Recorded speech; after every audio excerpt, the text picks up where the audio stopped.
We mean nothing to you, huh? My sister sobbed, her perfectly manicured hands shaking as she pointed at me across the white tablecloth.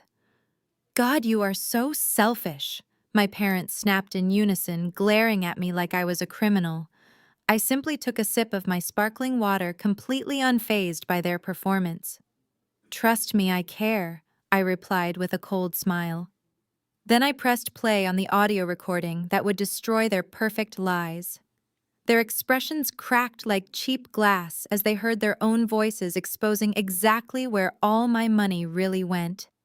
My name is Natalie, 33 years old, and a forensic accountant who spent her whole life as the designated ATM for a family that never truly loved me.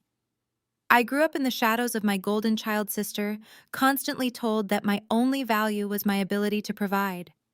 But tonight was the night the Bank of Natalie permanently closed its doors. Before I continue this story, let me know where you are watching from in the comments below. Hit like and subscribe if you have ever had to cut off toxic family members who only reached out when they needed your wallet. The setting for my ultimate villain origin story was my parents, Thomas and Carol, celebrating their 40th wedding anniversary. They had rented out the private VIP dining room at one of the most exclusive country clubs in the Chicago suburbs. Crystal chandeliers hung above us, casting a warm and expensive glow over the heavy silver cutlery and towering floral centerpieces. To anyone looking through the mahogany French doors, we looked like the absolute picture of upper-middle-class success. But beneath the designer clothes and forced smiles, the financial rot ran incredibly deep. The evening had barely begun when the atmosphere aggressively shifted. The waiter had just cleared our appetizer plates when the clinking of glasses and polite chatter abruptly stopped. My younger sister Brittany, a 30-year-old lifestyle influencer whose entire online persona was built on a foundation of maxed-out credit cards, reached into her oversized designer bag. She pulled out a thick blue folder with the J.P. Morgan Chase logo embossed on the front and slid it across the polished oak table right until it hit my water glass. Her husband Jamal, a 32-year-old African-American man who constantly rebranded himself as a tech entrepreneur, despite never launching a single viable product, sat up straight and crossed his arms. He let out a heavy sigh, perfectly calculated to make him look like a weary and hard-working victim of circumstance. Natalie, we need to talk business, Jamal said, using his smooth and persuasive voice that had scammed so many investors before. My startup is hitting a minor cash flow roadblock and the bank is being completely unreasonable about our line of credit. Brittany leaned forward, her voice dripping with fake desperation. We just need you to sign this guarantor agreement, she said, tapping the heavy folder. It is just a formality. We need $250,000 to bridge the gap until Jamal secures his next round of investor funding. If we do not get the money by Monday morning, the bank is going to foreclose on our house. You cannot let your own niece and nephew end up out on the street. I looked down at the banking folder, then back up at my sister. The sheer audacity was breathtaking. They had barely spoken to me in 6 months, only inviting me tonight so they could ambush me in front of our parents. They were banking on the fact that I would avoid causing a scene in public and just cave to their demands. I did not open the folder. I did not even touch it. I just slid it right back across the table. No, I said, keeping my voice perfectly level. I am not co-signing a $250,000 loan for a company that has zero revenue, Jamal. The silence that followed was deafening. Jamal clenched his jaw, his smooth facade slipping for a fraction of a second to reveal the anger underneath. Brittany let her eyes well with tears on command, playing the helpless victim. But before either of them could launch into their rehearsed guilt trip, my father, Thomas, slammed his hand flat on the table. How dare you speak to your brother-in-law? That way, he barked, his face flushing dark red. He is family, Natalie. Family helps family when they are struggling. My mother, Carol, immediately chimed in, clutching her pearl necklace, as if my refusal had physically wounded her. We did not raise you to be this greedy, she hissed. You will sign those legal papers right now, or you will answer to me. Answer to you, I repeated quietly, letting the words hang in the heavy, tense air of the private dining room. The other guests at our large circular table, including my Uncle Dave and Aunt Susan, were now openly staring at us. Their expensive steaks and roasted asparagus were completely abandoned. My mother Carol immediately noticed the audience. She thrives on an audience. Seeing the shocked expressions of our extended family, she seamlessly transitioned into her favorite role of the long-suffering sacrificial matriarch. Yes, answer to me. My mother projected her voice, ensuring it carried to every corner of the room. She reached into her clutch and produced a tissue, dabbing at eyes that were completely dry. After everything we sacrificed for you to become this big-shot forensic accountant in Chicago, you treat us like garbage. We gave you everything you have, Natalie. We broke our backs for your success. She paused for dramatic effect, looking around at the relatives to gather their sympathy before delivering what she thought was her finishing blow. Your father and I literally mortgaged our family home to pay your exorbitant college tuition. We put ourselves in a massive hole of debt, sacrificing our own retirement so you could go to that fancy Ivy League university. We did that for you, and this is how you repay us. By sitting there in your designer clothes and letting your own sister lose her home over a temporary cash flow problem. You are ungrateful, Natalie. Aunt Susan gasped softly, shaking her head at me in deep disappointment. A few other relatives muttered in agreement, casting judging glances my way. For over a decade, I had allowed my parents to spin this exact narrative at every Thanksgiving, every Christmas, and every family barbecue. I had always bitten my tongue to keep the peace, accepting the role of the selfish daughter who owed her life to her generous parents.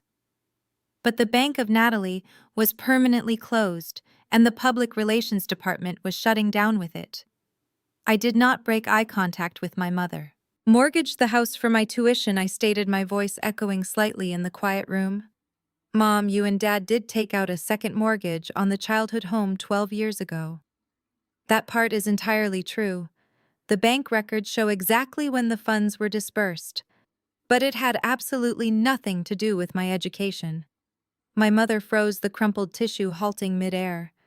I turned my attention to the rest of the table, making sure my voice was crystal clear. I was on a full-ride academic scholarship to my university, I explained, watching the realization slowly dawn on Uncle Dave's face. My tuition was fully covered by the school. Furthermore, I worked 3 separate jobs on campus just to cover my own room board and textbooks because my parents told me they could not spare a single dime to help me. I turned my gaze back to my sister Brittany, who suddenly looked incredibly interested in her linen napkin, refusing to look up. So let us set the record straight for everyone sitting here tonight. I continued, my tone clinical and precise.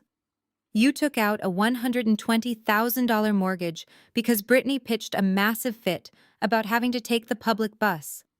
You used that home equity money to buy her a brand new white Porsche Cayenne. It was a congratulatory gift for getting accepted into the local community college. A college, by the way, that she dropped out of exactly 3 semesters later to focus on her failing social media career. The silence that blanketed the room was absolute. You could have heard a pin drop on the thick carpet. Uncle Dave slowly put his drink down, turning to look at my father with narrowed eyes. Is that true? Thomas? He asked, his voice laced with confusion and anger. You told me you took that loan out to pay for Natalie's tuition when you asked me to help you cover your property taxes that year. My mother stammered, her face draining of color as the meticulously crafted lie collapsed in real time. Jamal tried to interject, waving his hands to change the subject back to his failing startup, but nobody was paying attention to him anymore. The relatives were doing the math in their heads, realizing they had been fed a completely fabricated story for over a decade. Seeing his reputation as the noble self-sacrificing patriarch completely disintegrate in front of his own siblings, my father snapped. The embarrassment quickly mutated into a dark, volatile rage. Thomas pushed himself up from the table so violently that his heavy wooden chair crashed backward onto the floor. His face turned a dangerous shade of crimson. He leaned his entire body weight over the table, pointing a thick, trembling finger directly inches from my face. The thin veneer of civilization was gone, replaced by the desperate fury of a man who was about to lose everything. His heavy fist slammed down on the white tablecloth with a violent thud, making the crystal wine glasses rattle and tipping over a silver salt shaker. "You think you are so smart, Natalie?" my father spat, his voice dropping into a vicious, menacing register that he usually reserved for closed doors.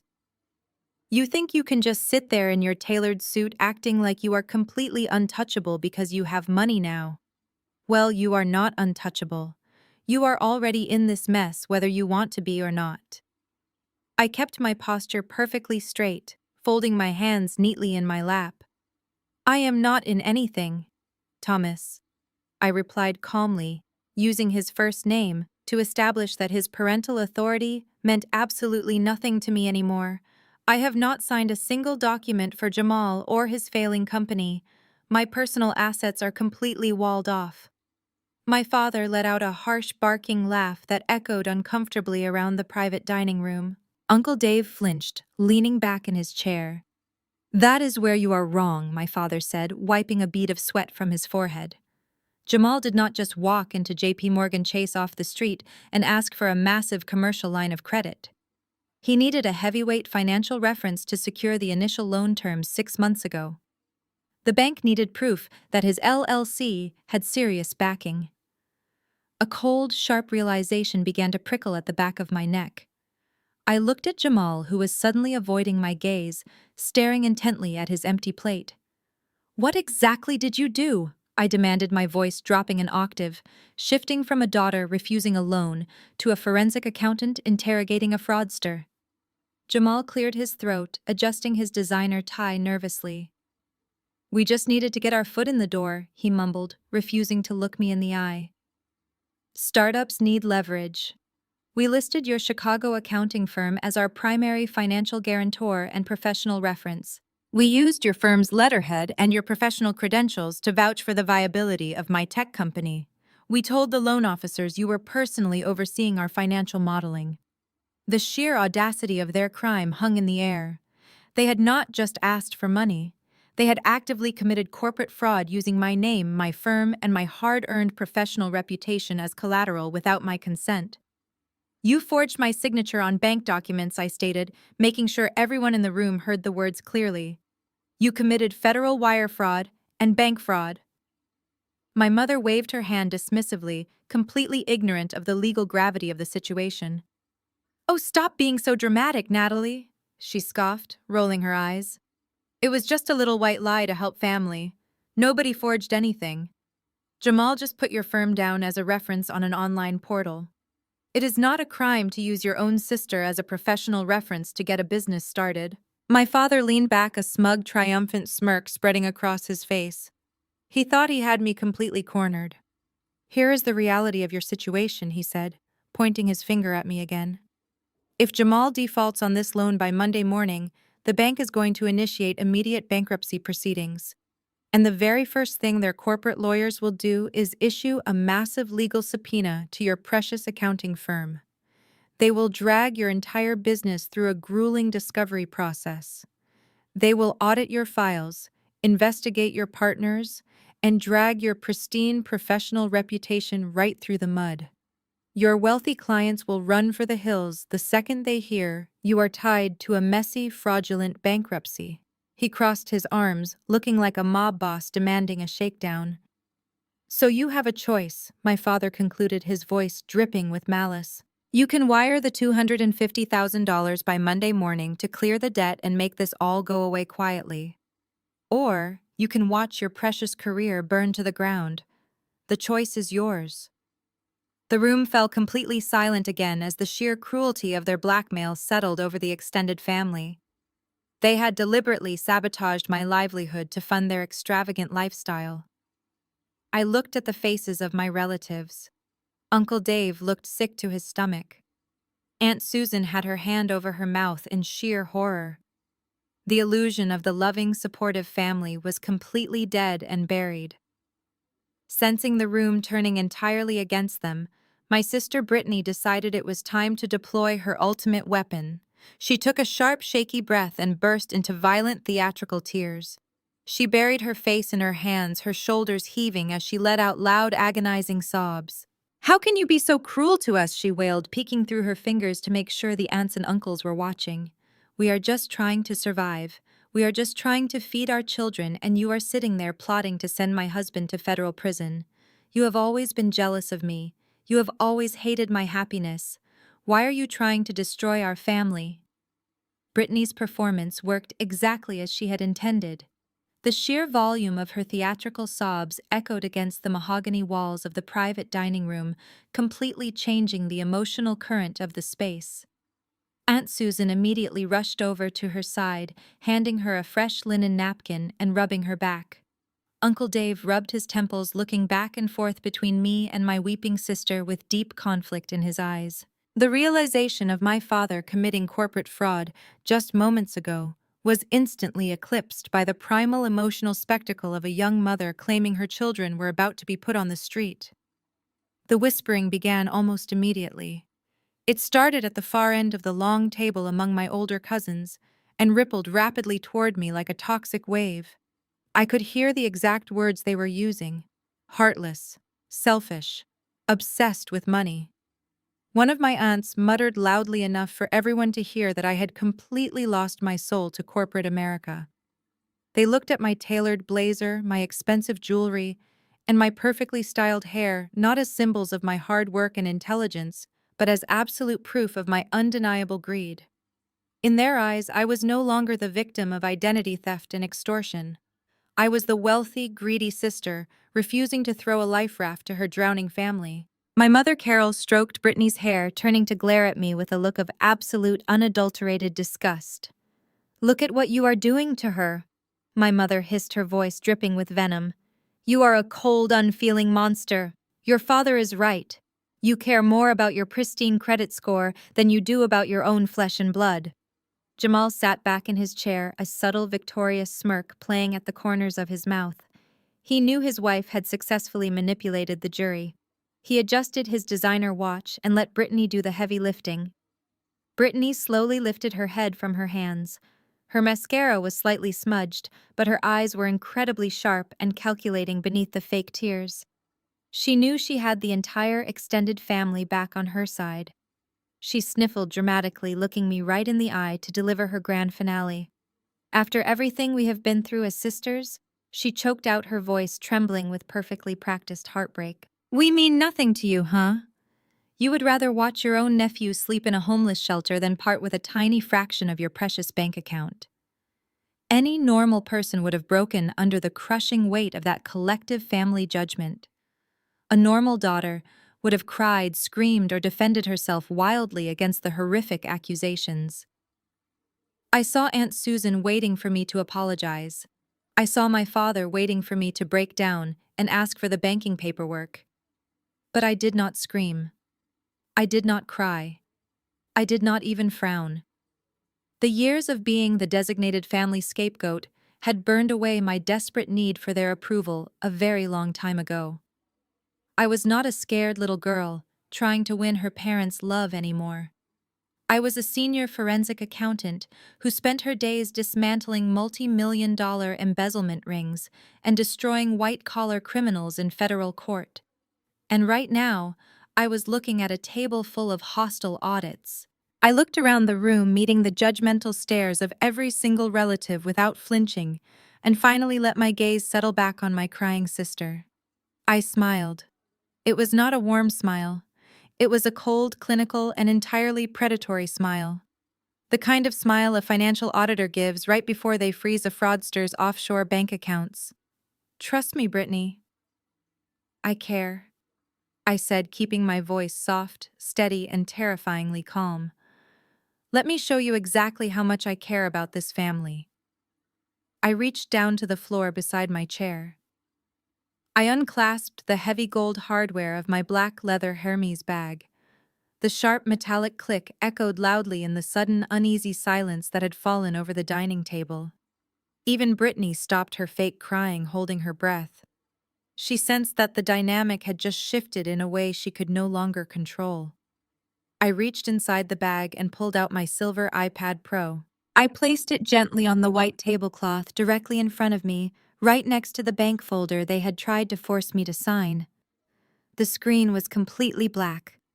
I rested my index finger on the home button, letting the biometric scanner instantly unlock the device. The screen illuminated my face with a bright, harsh light. I was not just going to defend myself against their guilt trips. I was about to unlock the very first layer of their absolute financial ruin. I placed my index finger on the screen and swiped up, pulling up a perfectly organized, highly detailed PDF document. I pushed the heavy device across the white tablecloth, letting it slide smoothly past the crystal water pitchers until it stopped right in the center of the table. It was perfectly positioned so that Uncle Dave, Aunt Susan, and the rest of the judgmental relatives had a clear and unobstructed view of the glowing screen. "Let us talk about survival," I said, my voice cutting sharply through the lingering echoes of Brittany's fake theatrical sobs. "Let us talk about how desperate my sister and her husband are to keep a roof over their children's heads. Exactly 6 months ago, I authorized a wire transfer of $100,000 to Jamal's limited liability company." Jamal stiffened immediately. Brittany stopped crying in a fraction of a second, her eyes darting nervously toward the device on the table. The sudden shift in their body language was incredibly telling. That money, as my father so aggressively reminded everyone just moments ago, was strictly designated for business purposes. I continued, keeping my tone entirely clinical. Jamal came to my office and gave me a massive presentation. He swore on his life that he needed the capital for server infrastructure, cloud hosting, and software licenses for his revolutionary new tech platform. It was an emergency business loan to keep his supposedly brilliant company afloat. I tapped the screen of the iPad, once zooming in on a brightly highlighted section of the document. "These are audited bank statements," I explained to the table. "As a forensic accountant, tracking missing money is what I do for a living. And when a borrower misses 3 consecutive payments on a massive loan, I do not just sit around and wait. I follow the money." I gestured to the screen. "Please, Uncle Dave, read the highlighted section for me. Tell the family exactly where that critical infrastructure money went." Uncle Dave leaned forward, squinting as he adjusted his wire-rimmed reading glasses. He looked at the screen, and all the color instantly drained from his face. "The Bellagio Hotel and Casino in Las Vegas," he read aloud, his voice thick with a mixture of confusion and rising anger. "A charge of $25,000 for a VIP penthouse suite." Aunt Susan gasped, grabbing her husband's arm as she leaned in to read the next line. "And here is a cash withdrawal for $40,000 drawn directly at the high roller baccarat tables." She read, her voice shaking. She looked up from the screen, staring at Jamal with absolute horror. I was not finished. "Keep reading, Aunt Susan," I instructed quietly. "Look at the retail charges from the following afternoon." Aunt Susan swallowed hard. $12,000 at the Gucci flagship store at the Shops at Crystals," she read out loud for the entire private dining room to hear. "And another $8,000 at an exotic car rental agency for a Lamborghini Huracan." I leaned back in my chair, steepled my fingers, and looked directly at my so-called starving sister. "I must have missed the memo, Brittany," I said dryly, letting my gaze drift down to the large, pristine designer handbag sitting on the floor right next to her chair. "I was completely unaware that high-roller baccarat VIP bottle service and limited edition Gucci bags were essential server infrastructure for a tech startup. It is truly fascinating how you managed to burn through nearly $100,000 in exactly 4 days on the Las Vegas Strip, all while claiming you could barely afford groceries for your children." The relatives who had been whispering insults about me just moments ago were now staring at Jamal and Brittany with absolute unadulterated disgust. The narrative had completely flipped in less than 60 seconds. The grieving, desperate parents trying to save their family home were suddenly exposed as reckless, gambling con artists. They had blatantly embezzled a massive business loan to fund a luxury vacation, and then had the absolute nerve to come to a family dinner and demand another $250,000. Jamal's polite, weary tech entrepreneur facade completely shattered. The cool, calculating grifter panicked as he watched his entire reputation disintegrate in front of the wealthy relatives he had been actively planning to tap for future investments. His eyes went wide, and his breathing became incredibly shallow and erratic. He realized I had hard, undeniable, legally binding proof of his financial crimes sitting right in the middle of the table.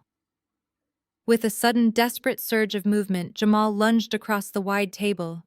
His chair scraped violently against the floor as he threw his upper body over the plates and silverware, his arms outstretched, frantically scrambling to grab the iPad away and hide the evidence. I calmly slid the iPad back toward my chest, pulling it completely out of his reach right before his grasping fingers could make contact with the screen. His sudden aggressive lunge knocked over a heavy crystal water goblet, sending a wave of ice and water spilling across the pristine white tablecloth and splashing directly into his lap. He froze, breathing heavily, hovering awkwardly over the expensive floral centerpieces, while the entire table stared at him in stunned silence. Realizing that a physical struggle for an iPad in the middle of an exclusive country club would only make him look undeniably guilty. Jamal slowly pulled himself back. He cleared his throat loudly, desperately trying to salvage whatever dignity he had left. He brushed the water off his custom-tailored jacket, stood up straight, and adjusted his designer silk tie.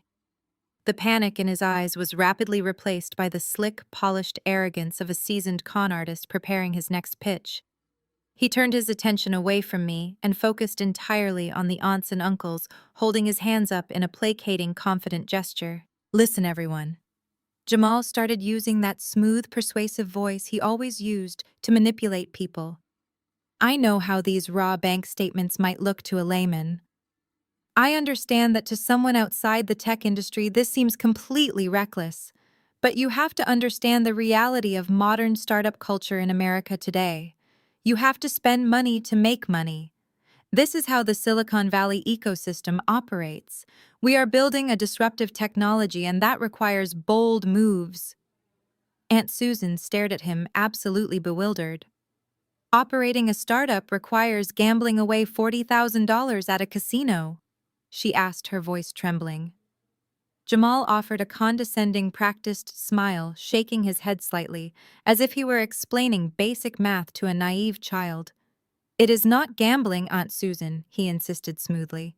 It is called high-level networking optics. In the tech world, if you want to secure a Series A angel round of funding, you cannot just take venture capitalists to a local coffee shop. You have to project massive success before you even have it. You have to meet these high-net-worth individuals on their own turf to build synergistic relationships. Reserving the VIP penthouse at the Bellagio and showing up to the valet in a Lamborghini Huracan was a calculated customer acquisition strategy. It was absolutely necessary to establish market dominance and show potential investors that we are a premium high-yield brand ready to scale globally. He was gaining momentum, fully leaning into his own delusion.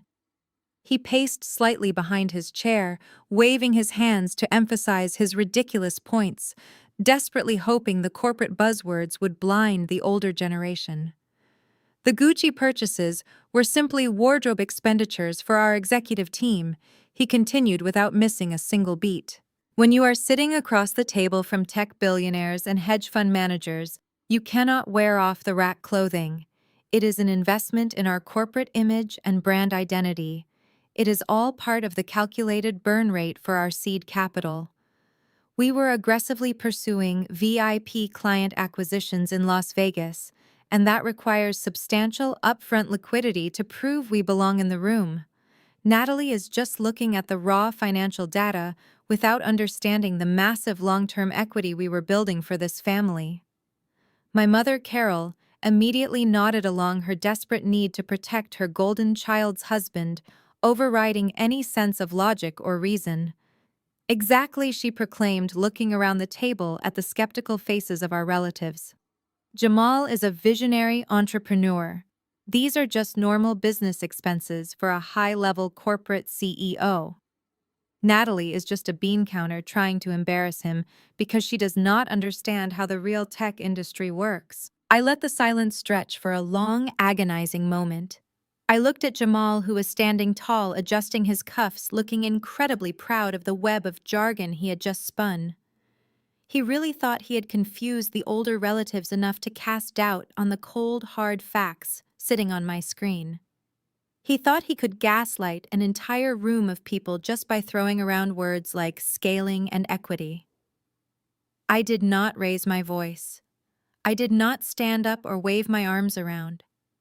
I just looked directly into his eyes and mathematically dismantled his entire pathetic defense in 3 simple sentences. First, legitimate angel investors do not sign binding financial term sheets at a baccarat table, and designer handbags are not tax-deductible server infrastructure. Second, your supposed tech platform has 0 lines of code, 0 beta testers, and a burn rate of $25,000 a day on luxury vacations, which means your actual customer acquisition cost is mathematically infinite.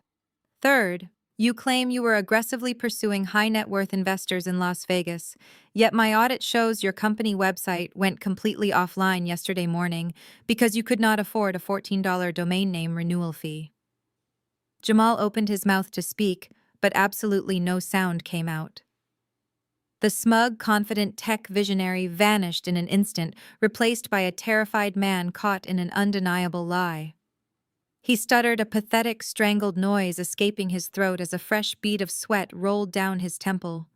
His entire convoluted defense had just been atomized, leaving him completely exposed in front of the exact people he was trying to manipulate. Jamal's absolute failure hung heavily in the air. The confident tech visionary had been completely silenced by basic math and undeniable facts. He stood there frozen, his mouth slightly open, looking like a man who had just watched his entire future go up in flames. Brittany stared at her husband, her face rapidly twisting from shock into pure, unadulterated rage. She realized in that exact moment that the smooth-talking CEO mask Jamal wore so well was gone forever. With her husband rendered completely mute and useless, Brittany knew she had to seize control of the narrative immediately before the extended family turned their backs on them for good. She did exactly what she always did when she was backed into a corner and stripped of her lies. She went on a vicious offensive. Brittany slammed both of her hands down on the table, jarring the silverware and knocking over her own crystal wineglass. The expensive red vintage spilled across the pristine white tablecloth, spreading rapidly like a dark stain, but she did not even notice. "You are a hacker!" she shrieked, her voice echoing shrilly across the private dining room and making Aunt Susan physically flinch. She pointed a violently trembling finger right at my face. "That is highly illegal, Natalie. You hacked into our private banking portal. You are a cyber stalker." I simply raised an eyebrow, not moving an inch, letting her dig her own grave deeper. Brittany grabbed her gold-case smartphone from the table, holding it up like a weapon. "I am calling the police," she threatened, her chest heaving as she breathed rapidly. "I am calling the authorities right now and having you arrested for federal wiretapping and cyber espionage.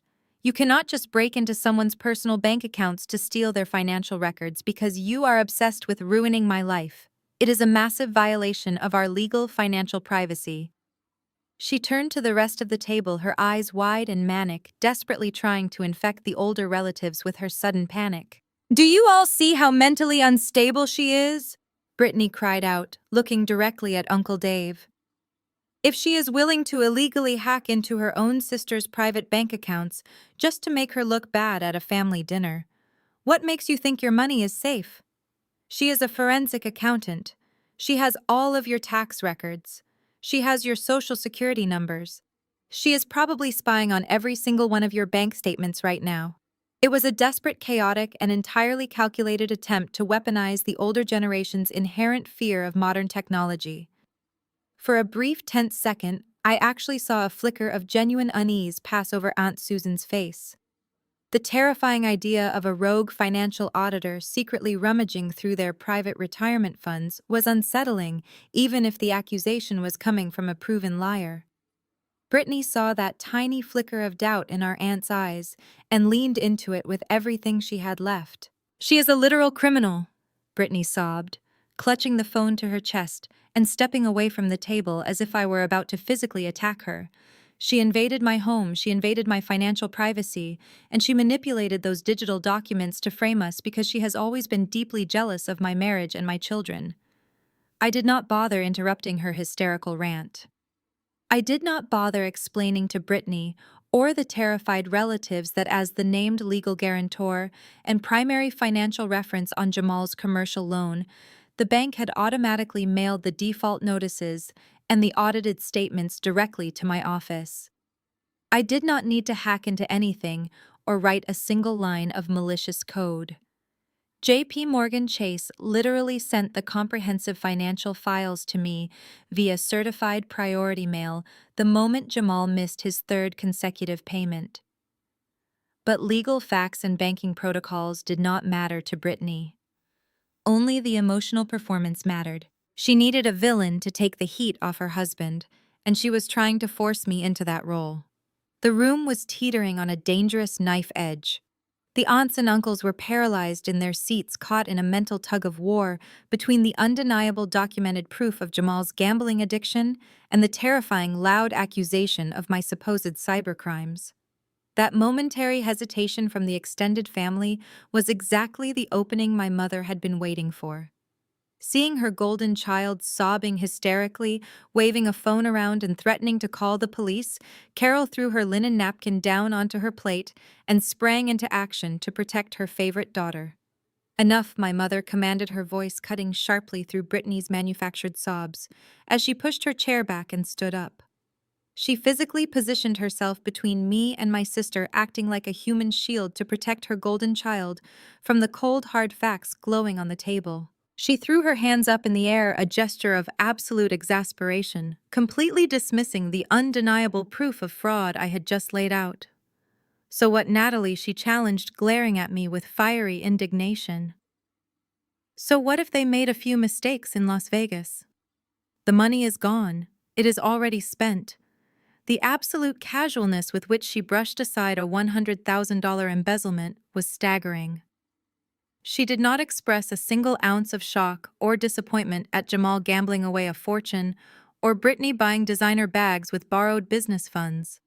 Instead, she immediately went to work minimizing their crimes. "You are obsessing over petty accounting details when your own family is standing on the edge of a cliff," Carol lectured, her tone shifting from defensive to aggressively moralistic. She looked around the room, making sure Uncle Dave and Aunt Susan were paying close attention to her performance. "They are young. They got excited about their new business venture, and they made a few foolish financial choices. Who in this room has not made a mistake when they were young and ambitious? Bringing up past receipts does not change the reality of the present situation." She turned her fierce gaze back to me, gripping the edge of the table. "This is not about servers or tech companies or whatever nonsense is on that screen." My mother continued, her voice trembling with heavily manufactured emotion. "This is about your niece and nephew. Those innocent little children are sleeping in their beds right now, completely unaware that the bank is going to come and put a padlock on their front door by next week. And you have the power to stop it. You have the money sitting in your bank account right now gathering dust while your own flesh and blood are facing absolute ruin." She took a deep breath, preparing to deliver the ultimate guilt trip. "I do not care about your spreadsheets or your audits." Carol spat out, her face contorted with deep disdain for my entire profession. "Family loyalty is supposed to mean something. We are supposed to protect each other, not pull out calculators and point fingers when someone is drowning. If you had an ounce of compassion in your cold heart, you would sign that guarantor agreement tonight and save those children from being put out on the street. You are letting your petty grudge against your sister blind you to what actually matters." My father Thomas immediately nodded in vigorous agreement, emboldened by my mother's speech. "Listen to your mother, Natalie," he barked. "The past is the past. We need to focus on the immediate crisis. You can write off the Vegas trip as a corporate tax loss, or whatever it is you accountants do. But you cannot write off your own sister. You fix this tonight, or you will have to look your niece and nephew in the eye and explain why you let them lose their home." The sheer audacity of their united front was almost impressive to witness. They were actively demanding that I reward a massive financial betrayal with an even larger payout, all under the guise of noble family duty. They were weaponizing the children, using them as human shields to protect Jamal and Brittany from the catastrophic consequences of their own spectacular greed. The aunts and uncles at the table looked incredibly uncomfortable again, clearly torn between the harsh documented facts on my iPad and the heavy emotional manipulation my parents were pouring over them. I let my mother finish her self-righteous speech. I let the heavy silence settle over the room, ensuring that every single person at the table was hanging on my next words. I did not rush to defend myself against the accusation of being a heartless monster. I simply folded my hands neatly on the white tablecloth and tilted my head, looking directly at my mother with a perfectly calm, analytical expression. Homeless. I asked, my voice barely above a whisper, yet it carried clearly and sharply across the quiet, private dining room. I let out a soft, dry chuckle that made my father flinch and my mother narrow her eyes in suspicion. Are we really pretending this is about keeping a roof over Brittany's kids? Or are you just worried about losing the Aspen property, Mom? The collective gasp from the extended family was audible. Aunt Susan dropped her heavy silver fork onto her china plate with a loud clatter. The relatives who had just been dragged through the emotional wringer of Brittany's fake tears and Jamal's Las Vegas gambling revelations were suddenly hit with a completely new shockwave. The narrative of my poor, struggling parents sacrificing everything for their children shattered completely. Uncle Dave leaned forward, his face turning a dangerous shade of red. He looked directly at my mother, completely ignoring me. "What Aspen property, Carol?" he asked, his voice low and dangerously quiet. "What is she talking about?" My mother opened her mouth, but for the first time all evening, no words came out. She looked at my father, panic flashing in her eyes. "Allow me to clarify for everyone," I said, keeping my tone perfectly conversational, as if I were discussing the weather rather than exposing a massive family conspiracy. Last month, while my parents were crying poverty to the entire family and claiming they could not afford to replace their broken water heater, they were secretly closing on a luxury ski-in ski-out cabin in Aspen, Colorado. 4 bedrooms, vaulted ceilings, a heated driveway, and a panoramic view of the mountains. It is a stunning piece of real estate, really. I looked directly at Uncle Dave, knowing exactly how to turn the knife. "I believe it was right around the same time they asked you for a $10,000 personal loan to cover their property taxes here in Chicago. The same taxes my father claimed he could not pay because he had sacrificed his retirement for my college tuition. A tuition, as we established, that he never actually paid." Uncle Dave slowly turned his head to look at my father. The betrayal radiating from him was palpable. "You asked me for that money with tears in your eyes," Thomas, Uncle Dave whispered, his hands gripping the edge of the table so tightly his knuckles turned white. "You sat in my living room and told me you were drowning in debt." My father exploded. It was a violent, cornered reaction of a man whose entire, carefully constructed life of lies was collapsing around him. He slammed both of his hands onto the table, leaning forward with a look of pure hatred, directed entirely at me. "She is lying," Thomas roared, spit flying from his lips. "She is a vindictive, pathological liar. She is making all of this up to distract you from the fact that she is letting her sister go bankrupt. There is no cabin in Aspen. There is no secret real estate. She is fabricating these stories because she is deeply unwell and wants to ruin our 40th anniversary." He turned to the extended family, desperately trying to rally them back to his side. "Look at her," he pleaded, his voice cracking with manufactured desperation. "Look at how cold and calculated she is. She hacked into Jamal's business accounts, and now she is making up wild delusions about luxury ski resorts. She has lost her mind. You cannot believe a single word coming out of her mouth." The private dining room felt like a powder keg. My father was loudly demanding absolute loyalty, banking on decades of family conditioning to make the aunts and uncles blindly side with the patriarch. He was aggressively trying to gaslight a room full of people, hoping his sheer volume and misplaced righteous anger would be enough to drown out the truth. I let him yell. I let him call me a liar, a monster, and a delusional spinster. I just sat there completely unbothered, letting the silence stretch for a few seconds after his tirade finally ran out of momentum. "You are incredibly loud, Thomas," I said calmly. "But volume does not make you right. And unfortunately for you, I do not rely on stories. I rely on data." I reached out and touched the screen of my iPad. I swiped away from the audited Las Vegas bank statements and opened a different application. "Exactly 4 weeks ago, you called me in a panic because there had been a string of package thefts in your neighborhood," I explained to the silent room. "You begged me to come over and install a Ring doorbell camera system for you, because neither of you understand how smart home technology works. I bought the equipment, I installed it on your front porch, and I set up the master account on my own phone to monitor it for you." My parents froze. The aggressive, righteous anger instantly vanished from my father's face, replaced by a sudden, sickening realization. "The thing about modern security cameras," I continued, my voice steady and completely devoid of mercy, "is that they do not just record high-definition video. They have incredibly sensitive microphones. They record crystal-clear audio of everything said within 20 feet of your front door.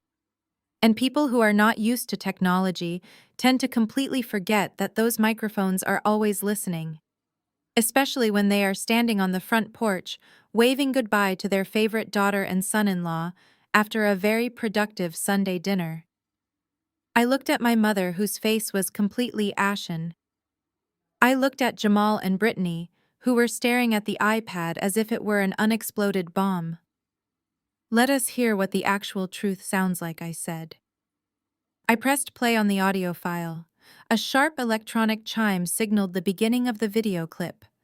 Because the iPad was sitting flat on the table, the screen was facing the ceiling, but the audio was all that mattered. The high-definition speakers projected the sound with terrifying clarity. First, there was the distinct crunch of expensive leather shoes walking across the gravel driveway of my parents' suburban home. Then my father's booming, jovial laugh filled the private dining room. It was not the angry, cornered bark he had been using tonight. It was the relaxed, deep belly laugh of a man who thought he had just pulled off the perfect heist. My mother's voice drifted through the speakers next, sounding incredibly light and carefree. "That roast was absolutely delicious," she chirped on the recording. "You really outdid yourself today, Brittany." I watched my mother sitting across the table. Her jaw was tightly clenched and her face had drained to a sickly pale gray. She looked like she wanted the floor to open up and swallow her whole. Then, the unmistakable, arrogant voice of Jamal cut through the ambient street noise on the tape. He did not sound like a desperate startup founder fighting for his family's survival. He sounded like a victorious predator. "You guys played her perfectly at dinner," Jamal said on the recording, his voice dripping with absolute condescension. I almost felt bad for her for a second. My sister Brittany let out a sharp, cruel giggle that echoed around the silent country club dining room, completely destroying the illusion of the weeping, terrified mother she had played just moments before. "Oh, do not feel bad for her, baby," Brittany's recorded voice sneered. "She has more money than she knows what to do with. She sits in that boring office all day. She practically owes us this payout for having to deal with her insufferable personality." At the table, Brittany's eyes were blown wide with sheer terror. She looked rapidly between Uncle Dave, Aunt Susan, and the other relatives, watching their faces morph from shock into profound disgust. The mask was completely off. Her own voice had just convicted her. The recording continued, delivering the fatal blow. Jamal cleared his throat on the tape, shifting into the businesslike tone of a criminal dividing up the spoils. "Just stick to the script for the anniversary dinner," Jamal instructed my parents clearly. "Tell the stupid accountant we are losing the house. Play up the angle about the kids being put out on the street. She will cough up the $250,000. She is so desperate for your approval she will sign anything. Once the wire transfer clears, you close on the Aspen cabin, we get the new Tesla, and everyone wins." My father's recorded voice chuckled in agreement. Just make sure the JP Morgan Chase folder looks convincing, Jamal. You know how she is with her little accounting details. A heavy car door slammed shut on the recording. An engine revved to life, tires crunched over the gravel, and then the audio file ended with a soft final electronic click. I reached forward and calmly locked the iPad screen, plunging the device back into darkness. The atmosphere inside the VIP dining room underwent a catastrophic shift. The air conditioning suddenly felt freezing. Nobody moved. Nobody took a breath. The sheer, calculated malice of what they had just heard was too massive to immediately process. My parents and my sister had not just made a financial mistake. They had spent weeks meticulously plotting to extort $250,000 from me to buy luxury cars and ski resort vacation homes, all while planning to weaponize my own niece and nephew as emotional leverage. I looked at Uncle Dave. His hands were shaking uncontrollably where they rested on the white tablecloth. The betrayal he felt was radiating off him in waves. He had genuinely believed his brother was a hard-working, struggling family man. Now he knew Thomas was nothing more than a greedy manipulator willing to destroy his own daughter for a ski cabin. Aunt Susan was no longer looking at Brittany with pity. She was looking at her like she was a venomous snake. The tears of sympathy Aunt Susan had shed earlier had completely dried up, replaced by a cold, hard stare of absolute contempt. The silence that descended upon the long table was absolute, heavy, and horrified. It was the kind of deafening quiet that follows a massive explosion, where the ringing in your ears is the only sound left in the world. My father, who had been screaming at the top of his lungs just 3 minutes ago, was completely mute. He stared at the empty wine glass in front of him, unable to meet the eyes of a single person in the room. His kingdom of lies had been reduced to ashes by a 30-second security clip.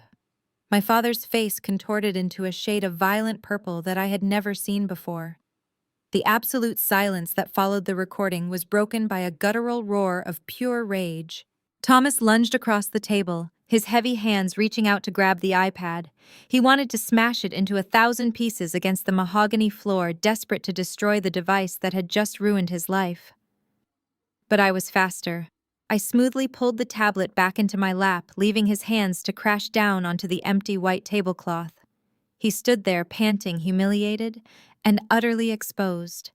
Seeing her husband fail, my mother realized that anger was not going to save them. So she resorted to the ultimate manipulation tactic of a desperate narcissist. Carol suddenly let out a sharp, dramatic gasp. She brought her trembling hand up to clutch her pearl necklace, her eyes rolling back slightly as she slumped heavily against her dining chair. "Oh, God," she moaned, her voice weak and breathy. "My chest. Thomas, my heart is giving out. I cannot breathe." Aunt Susan immediately screamed, knocking her chair backward as she rushed to my mother's side. Uncle Dave reached for his phone, frantically dialing the first 2 digits of emergency services. The entire room erupted into chaos as the relatives who had just been horrified by the audio recording were suddenly thrust into a life-or-death medical emergency. Brittany started sobbing again, yelling at me that I had just given our mother a fatal heart attack over a stupid spreadsheet. I did not move. I did not panic. I calmly looked across the table at the woman who had spent my entire life weaponizing guilt. "Put your phone away, Uncle Dave," I said, my voice cutting through the hysterical screaming like a sharp blade. "She is not having a heart attack." Aunt Susan looked at me like I was a literal psychopath. "She is dying." "Natalie," she shrieked, fanning my mother's face with a cloth napkin. "No, she is putting on a community theater performance because she got caught committing wire fraud," I corrected firmly. I pointed a steady finger at my mother's left wrist, which was resting dramatically against her chest. "Mom," I said, making sure the entire table was listening. "The bright digital screen of your smartwatch is glowing right now. It is actively tracking your vitals. Your heart rate is currently sitting at a perfectly calm, resting 72 beats per minute. You are not experiencing a cardiac event. You are just embarrassed." Aunt Susan froze. She looked down at my mother's wrist. The illuminated numbers on the watch completely betrayed the performance. Slowly, the terrified panic in Aunt Susan's eyes dissolved into pure, unadulterated disgust. She dropped the cloth napkin directly onto my mother's lap and took 3 large steps back away from the chair. My mother, realizing the Medical Emergency Act had been mathematically dismantled, stopped moaning. She slowly opened her eyes and sat up, her face flushing with profound humiliation. The shift in power within the room was absolute and irreversible. The aunts and uncles who had been shooting me venomous, judgmental glares just 10 minutes ago were now staring at my parents and Jamal with deep revulsion. The grand illusion of the loving, self-sacrificing family was completely dead. They were looking at 4 strangers who had spent the entire evening lying, manipulating, and attempting to steal a massive amount of money. Uncle Dave slowly placed his phone back into his suit pocket. He walked back to his side of the table, but he did not sit down. He planted his hands firmly on the back of his chair and locked his eyes onto my father. Thomas tried to look away, but the sheer weight of his brother's glare forced him to look up. "I want a straight answer right now, Thomas," Uncle Dave demanded, his voice trembling with a terrifying suppressed rage. "Last November you sat in my kitchen. You cried.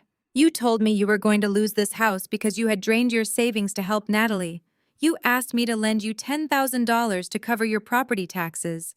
Did that money go to your taxes, or did it go toward the down payment on a luxury ski cabin in Aspen?" My father opened his mouth, but he could not formulate a single word. He stammered, looking helplessly at my mother, who was staring down at the table. "Did you steal from your own brother to buy a vacation home?" Uncle Dave roared, his voice shaking the crystal chandeliers above us. The absolute silence from my father was the only confirmation Uncle Dave needed. He shook his head slowly, the betrayal etching deep lines into his face. "You are sick," Uncle Dave whispered. "All of you. You are disgusting, greedy parasites." Jamal watched the entire social dynamic collapse. He saw the wealthy relatives turning their backs. He realized instantly that the emotional manipulation, the fake heart attacks, and the desperate tears were completely useless now. The family well was permanently poisoned. Nobody was ever going to write them another check. But Jamal was a cornered rat, and cornered rats do not surrender gracefully. Dropping the polished, polite facade of a tech visionary completely, Jamal narrowed his eyes at me and resorted to sheer legal terrorism. Jamal watched the wealthy relatives physically back away from the table, their faces twisted in absolute disgust. He saw Uncle Dave glaring at his father, and he knew instantly that the social manipulation angle was completely dead. There would be no more sympathy. There would be no more checks written by guilty aunts and uncles. The well of family goodwill was permanently poisoned. Jamal let out a sharp, cynical laugh that cut through the heavy silence of the dining room. He reached up and aggressively loosened his designer silk tie, unbuttoning the top of his pristine white shirt. The polished, polite facade of the struggling tech visionary evaporated into thin air, leaving behind the cold, calculating grifter I had always known him to be. "Save your breath, old man," Jamal sneered, looking directly at Uncle Dave with pure contempt. "We do not need your $10,000 anyway. We are playing for much higher stakes tonight." He turned his attention away from the shocked relatives and focused entirely on me. He leaned forward, resting his elbows on the table, a dark, arrogant smirk spreading across his face. "You really think you won this round, Natalie?" he asked, his voice dripping with venomous confidence. "You think you are the smartest person in the room because you played a secret recording of a private conversation. You thought you could just press a button, embarrass us in front of the family, and walk away clean." I did not flinch, keeping my eyes locked on his.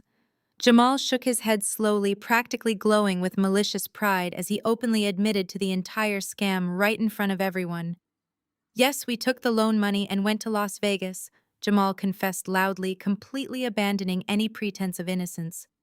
"Yes, we were going to take your $250,000 to close on the Aspen cabin and buy a new Tesla. You want me to say it into your little iPad microphone? Go ahead and record it. I do not care what these people think of me, because their opinions do not hold any legal weight.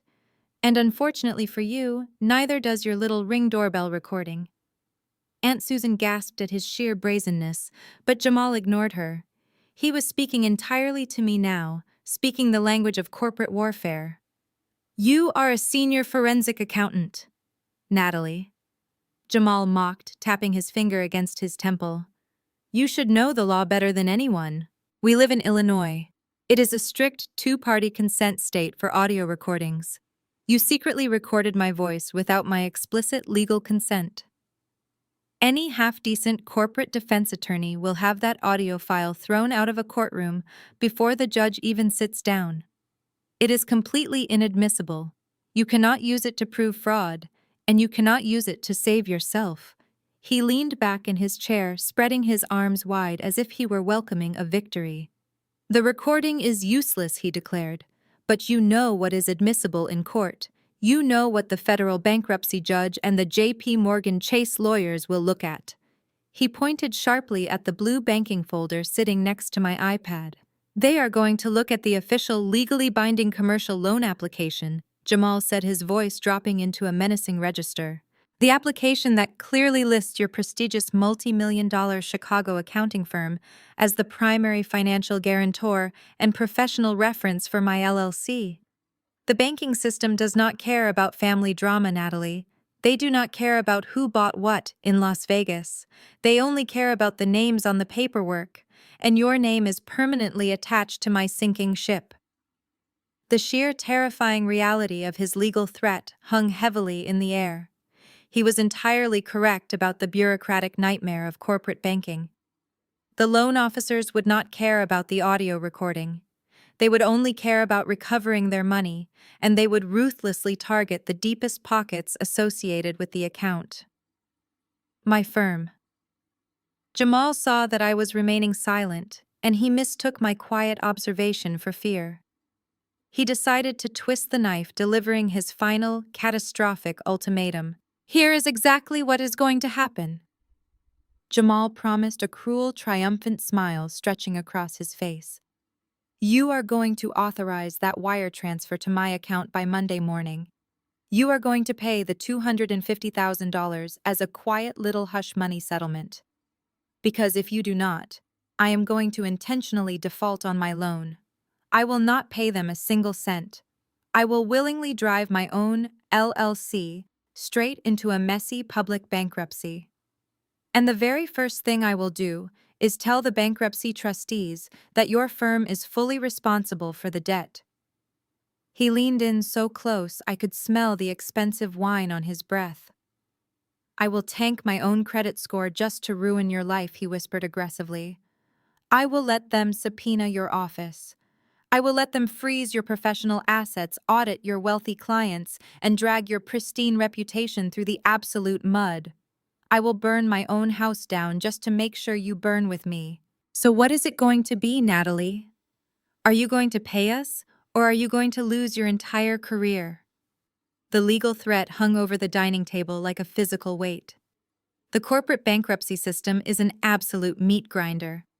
Once a federal trustee starts digging into a defaulted commercial loan, they cast a massive, unforgiving net. Anyone listed on the paperwork gets dragged directly into the discovery phase. For a forensic accounting firm that handles highly sensitive audits for extremely wealthy clients, being subpoenaed in a fraud investigation is a professional death sentence. Jamal knew this fact perfectly well. He was banking entirely on my fear of professional ruin to override my logic and force my hand. Brittany watched my face carefully, searching for any sign of panic or surrender. When she realized Jamal had played a potentially winning hand, her entire demeanor shifted in a fraction of a second. The hysterical weeping mother routine completely vanished, as if it had never happened.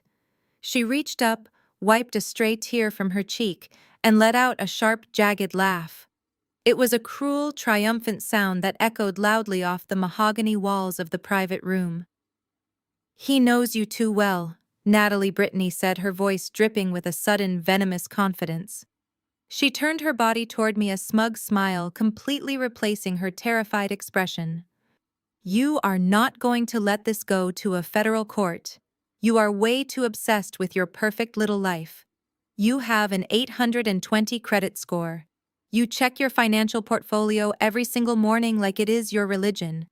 You would rather die than let a commercial bank put a derogatory mark on your permanent public record.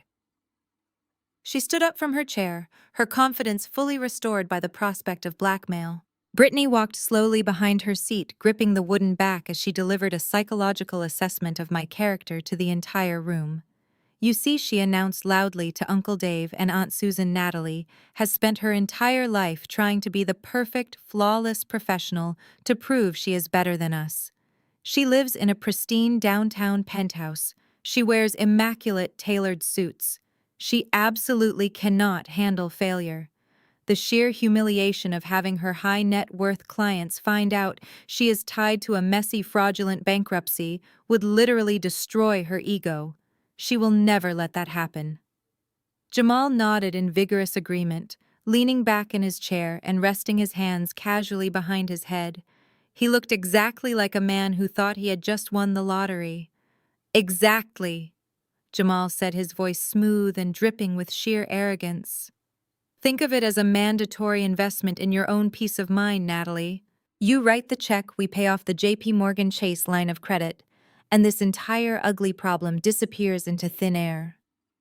We close the limited liability company quietly. No federal audits, no subpoenas, no bankruptcy judges digging through your confidential client files.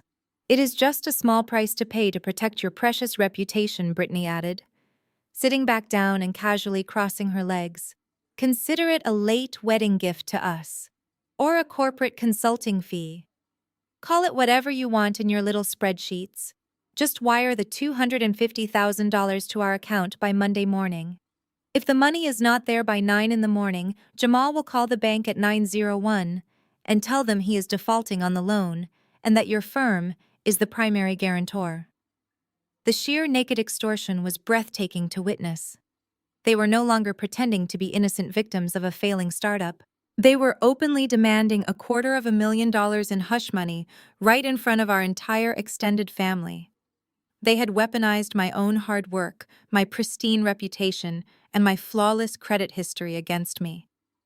My parents watched this entire exchange in silence.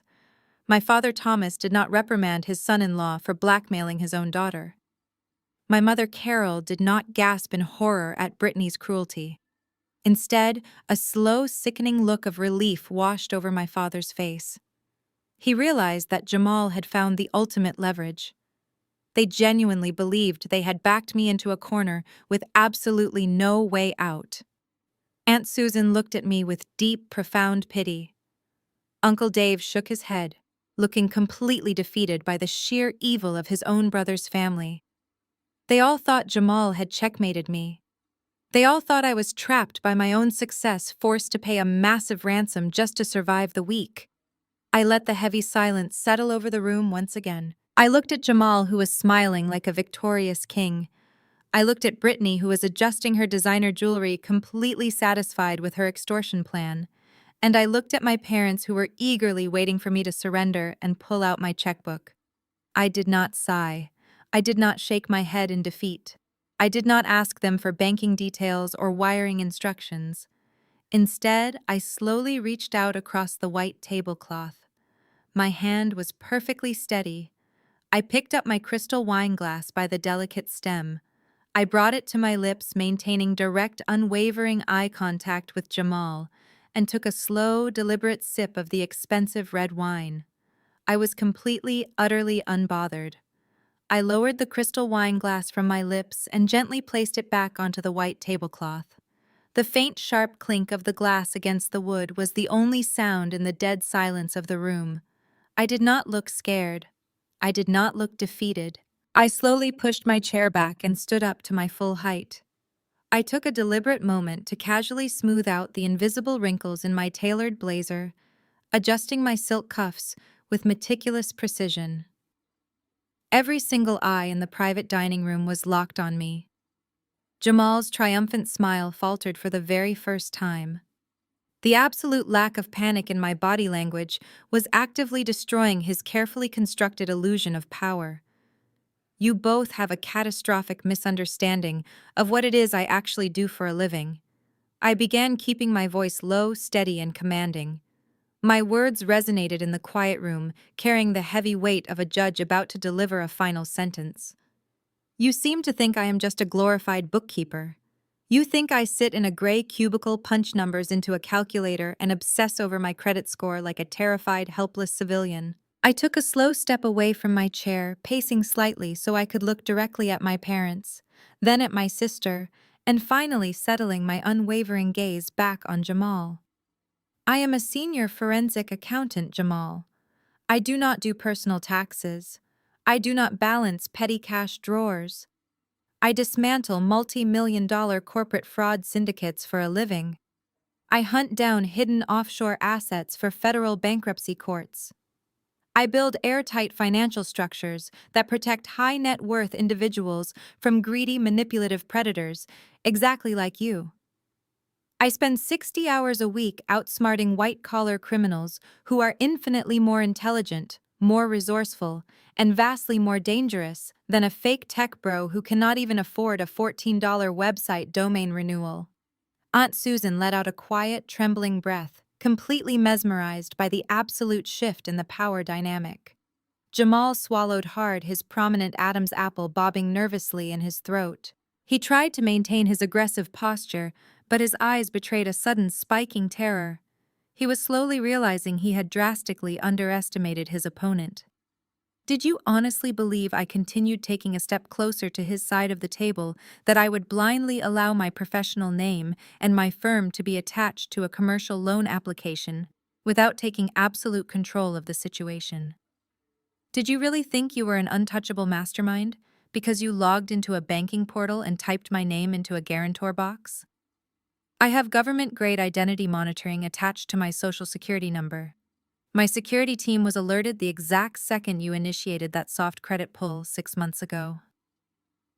My sister Brittany gripped the edge of the table, her manicured fingers turning bone white. She opened her mouth to speak, to launch another hysterical accusation, but her voice completely failed her. The reality of her husband's incompetence was crushing her.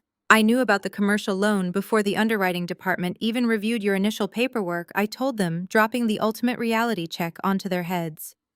I have known exactly who you are since the day Brittany married you, Jamal. I watched you scam your college friends. I watched you slowly bleed my parents dry with your endless fake business pitches. I knew with absolute mathematical certainty that this exact scenario was going to happen.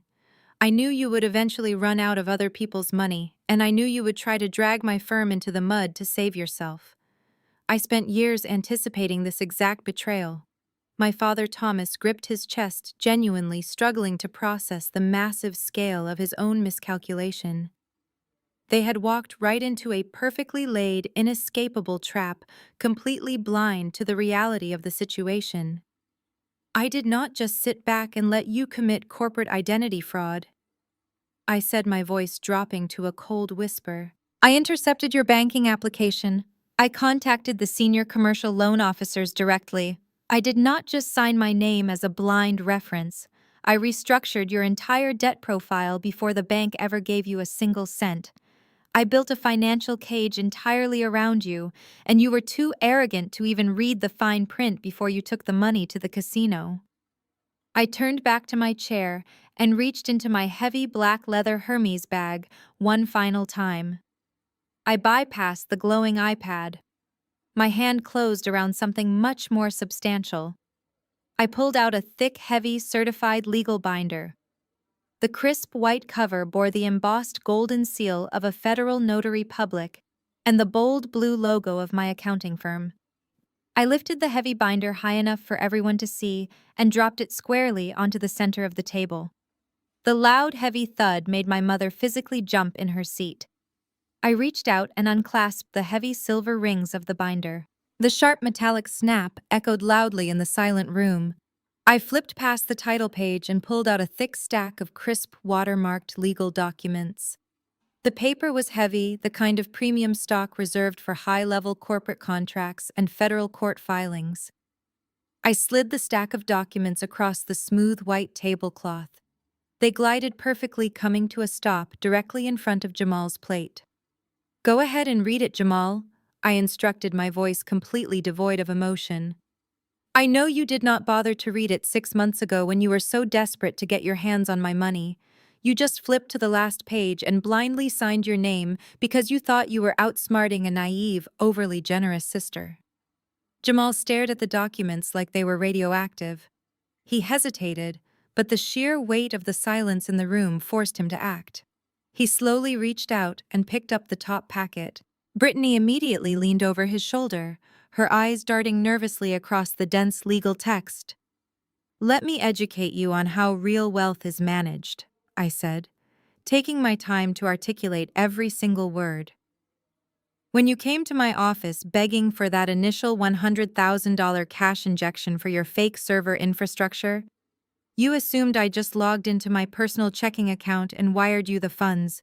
You thought it was a simple, undocumented family favor, a personal loan from a sister to a brother-in-law. You assumed that if things went wrong, it would just be a messy civil dispute that you could easily write off in a standard bankruptcy proceeding." Jamal looked up from the paper, his brow furrowed in deep confusion. He was trying to project confidence, but his voice wavered. "It was a personal wire transfer," he argued defensively. "I saw the routing number. It came directly from your account." I shook my head slowly, offering him a smile that was entirely lacking in warmth. "That is where your sheer financial illiteracy betrays you, Jamal. The routing number you saw did not belong to my personal checking account. It belonged to the Horizon Wealth Management Irrevocable Investment Trust." Aunt Susan gasped softly, recognizing the terminology. Uncle Dave stood perfectly still, watching the execution unfold. "I am the sole executor and the primary fiduciary officer of that trust," I explained, watching the confusion on Jamal's face slowly curdle into something resembling fear. "I do not lend out my personal money. Ever. The $100,000 you received was a highly regulated formal corporate disbursement from an actively managed financial entity." Brittany scoffed loudly, desperately trying to break the tension. "Who cares what bank account it came from?" she snapped, waving her hand dismissively. "Money is money, Natalie. You are just throwing around fancy accounting words to try and scare us. A loan is a loan. If Jamal declares bankruptcy, your stupid trust loses the money anyway. That is how the law works." I turned my gaze to my sister, looking at her with genuine pity. "It is truly astounding how confidently wrong you both are," I said softly. "If it had been a personal loan, you would be absolutely right. But a corporate disbursement from an irrevocable investment trust is governed by an entirely different set of strict federal financial regulations. When an investment trust allocates capital to a high-risk commercial entity, like your husband's limited liability company, it requires legally binding structural guarantees." I pointed to the stack of papers in Jamal's trembling hands. "Turn to page 4, section B, paragraph 3, I instructed him.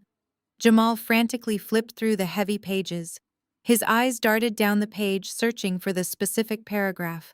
The arrogant, untouchable smirk that had been plastered across his face all evening was beginning to melt away, replaced by the pale, cold sweat of a man realizing he had walked blindly into a minefield. "You see, Jamal?" I continued, my voice echoing clearly across the dining room. "An investment trust cannot legally hand over $100,000 without securing a tangible liquid asset to guarantee the return on investment. I did not just give you money. I executed a highly sophisticated financial instrument drafted by a team of ruthless corporate lawyers. I knew you were going to blow the money in Las Vegas. I knew you were going to default. So I structured the initial capital injection not as a standard loan, but as a secured asset forfeiture agreement." Jamal's eyes locked onto the dense legal jargon in the middle of page 4. The color completely drained from his face, leaving him looking sickly and hollow. His hands began to shake violently, making the crisp, heavy paper rattle in the quiet room. The smug, victorious tech entrepreneur was dead. He finally understood the true nature of the trap he had signed his name to. "Read the fine print," Jamal Faish whispered, delivering the final crushing blow. Tell the family exactly what you gave me in exchange for that $100,000. Jamal's mouth opened and closed, but his vocal cords completely failed him. He stared at the bold black text on page 4 as if the words themselves were physically burning his eyes. His hands were shaking so violently that the heavy legal paper rattled against the white tablecloth. He could not bring himself to read the sentence out loud. He knew that the moment those words left his mouth, his marriage and his entire carefully constructed life would be instantly over. Brittany could not handle the suspense. She forcefully snatched the packet of documents out of her husband's hands, her eyes frantically scanning the dense legal jargon. She was not a financial expert, but the specific terminology jumping off the page was universally terrifying. Collateral. Lien. Forfeiture. She looked up from the paper, her face completely drained of color. "What did you do, Jamal?" she whispered, her voice cracking with genuine panic. "What does this mean?" "I will translate the corporate legalese into plain English for both of you," I said, leaning back in my chair and crossing my legs. When Jamal applied for the $100,000 disbursement from my investment trust, the underwriting software automatically flagged his tech startup as a catastrophic financial risk.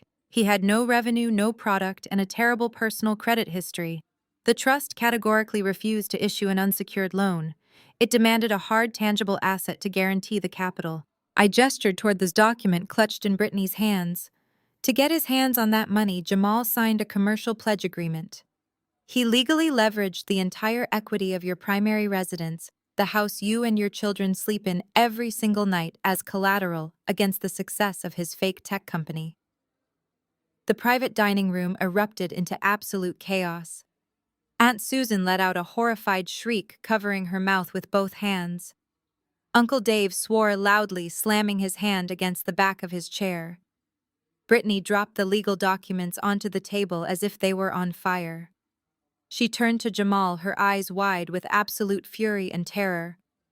"You put a commercial lien on our house," she screamed, grabbing his arm and shaking him violently. "You bet our children's home on a fake business without even telling me." Jamal frantically tried to pull away from her, his confident facade completely shattered. "I had to do it," he pleaded, his voice high-pitched and desperate. "We needed the seed money, and she was never supposed to call the loan in. We are family. I thought it was just a technicality on the paperwork to satisfy the accountants. I thought she would give us a grace period until the next funding round came through." "That is exactly why you failed, Jamal." I interrupted, my voice cutting cleanly through their hysterical argument. "You treat legal contracts like suggestions. But my investment trust operates on absolute mathematical precision. I did not personally call the loan in. The contract executed itself automatically." I pointed to the audited bank statements still glowing on the iPad screen. "The agreement you signed clearly stated that missing 3 consecutive monthly payments constitutes an immediate hard default. You missed your required payments for October, November, and December.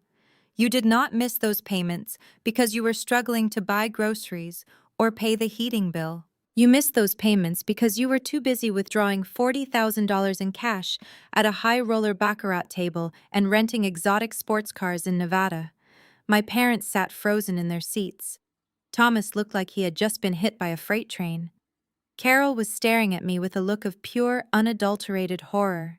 They were finally beginning to understand the terrifying scope of the financial trap I had built. Jamal had not just lost a business, he had gambled away the roof over his family's head. When you default on a secured commercial agreement, the fiduciary officer of the trust is legally obligated to recover the collateral asset to protect the portfolio, I explained, keeping my tone perfectly conversational. There is no grace period for family members who commit fraud. There is no crying to the bank to buy more time. The legal mechanism triggered the exact second your third payment bounced, due to insufficient funds. Brittany spun around to face me, tears streaming down her face, but this time they were not fake. They were the tears of a woman who had just realized her entire reality was collapsing. "You cannot do this," she wailed, gripping the edge of the table. "You cannot take our home away from us. We will sue you. We will take you to court and prove you tricked him into signing it. You cannot just steal our house, Natalie." I offered my sister a cold, empty smile. "I am not taking your house, Brittany," I replied, my voice perfectly steady. "I already took it. The county clerk officially approved the transfer of the deed on Tuesday morning. I am not just your sister anymore. I am your landlord." Brittany let out a sound that I had never heard before. It was not the performative theatrical sob she had used earlier to manipulate our aunts and uncles. It was a visceral, high-pitched scream of genuine, unadulterated terror. She violently shoved her chair back, the heavy wooden legs screeching loudly against the floor, and grabbed Jamal by the lapels of his expensive custom-tailored suit jacket. "Tell me she is lying!" Brittany shrieked, her voice cracking as she shook her husband with surprising force. "Tell me this is just one of her stupid accounting tricks. You promised me the house was perfectly protected. You swore to me that the limited liability company was completely separate from our personal assets. Fix this right now. Tell her she cannot do this."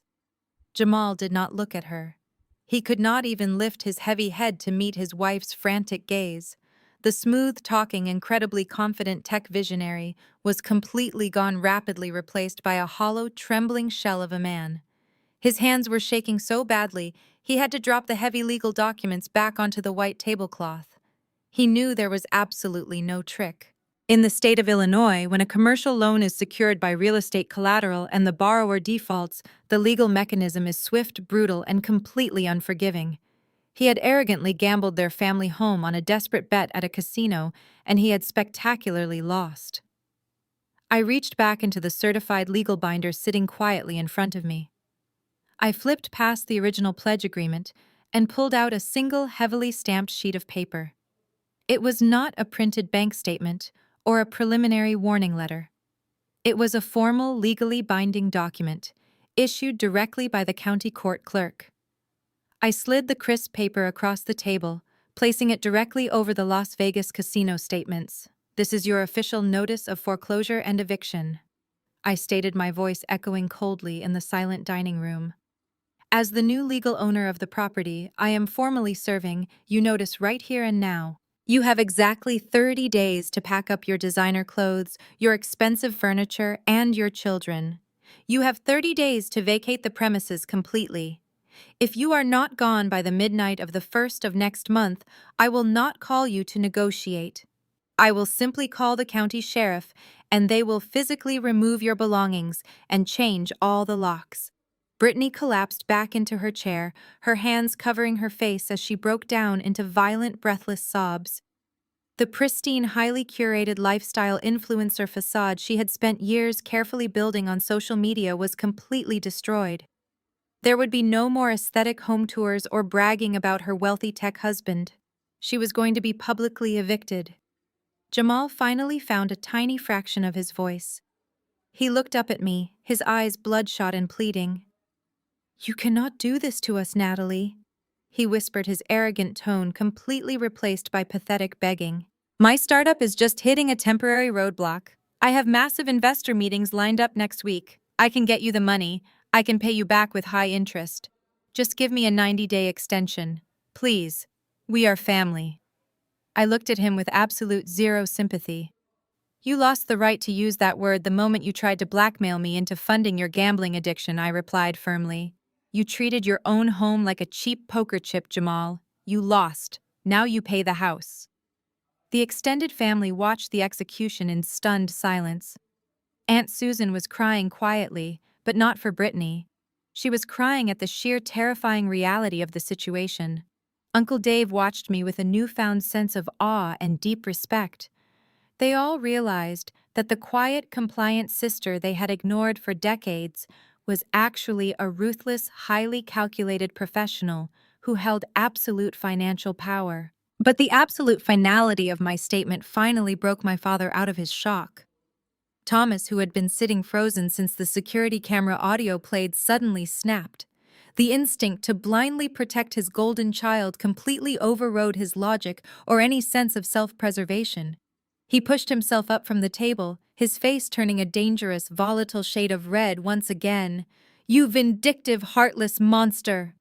Thomas roared, his voice shaking with absolute fury as he pointed a trembling finger at my face. "You are going to put your own sister out on the street. You are going to make your niece and nephew homeless over a piece of paper. You are a disgusting excuse for a human being. I will not let you do this. I will hire the best lawyers in Chicago. I will tie you up in court for years before I let you take my daughters home." I slowly turned my head, pulling my gaze away from the crying couple and locking my eyes directly onto my father. He thought he was being a heroic protector. He did not realize he had just stepped directly into the second half of my trap. I smiled softly. "Lawyers are incredibly expensive, Thomas," I said quietly. "And you are going to need every single penny you can find, because we are not finished here. Let us talk about exactly where you got the money to buy that luxury cabin in Aspen."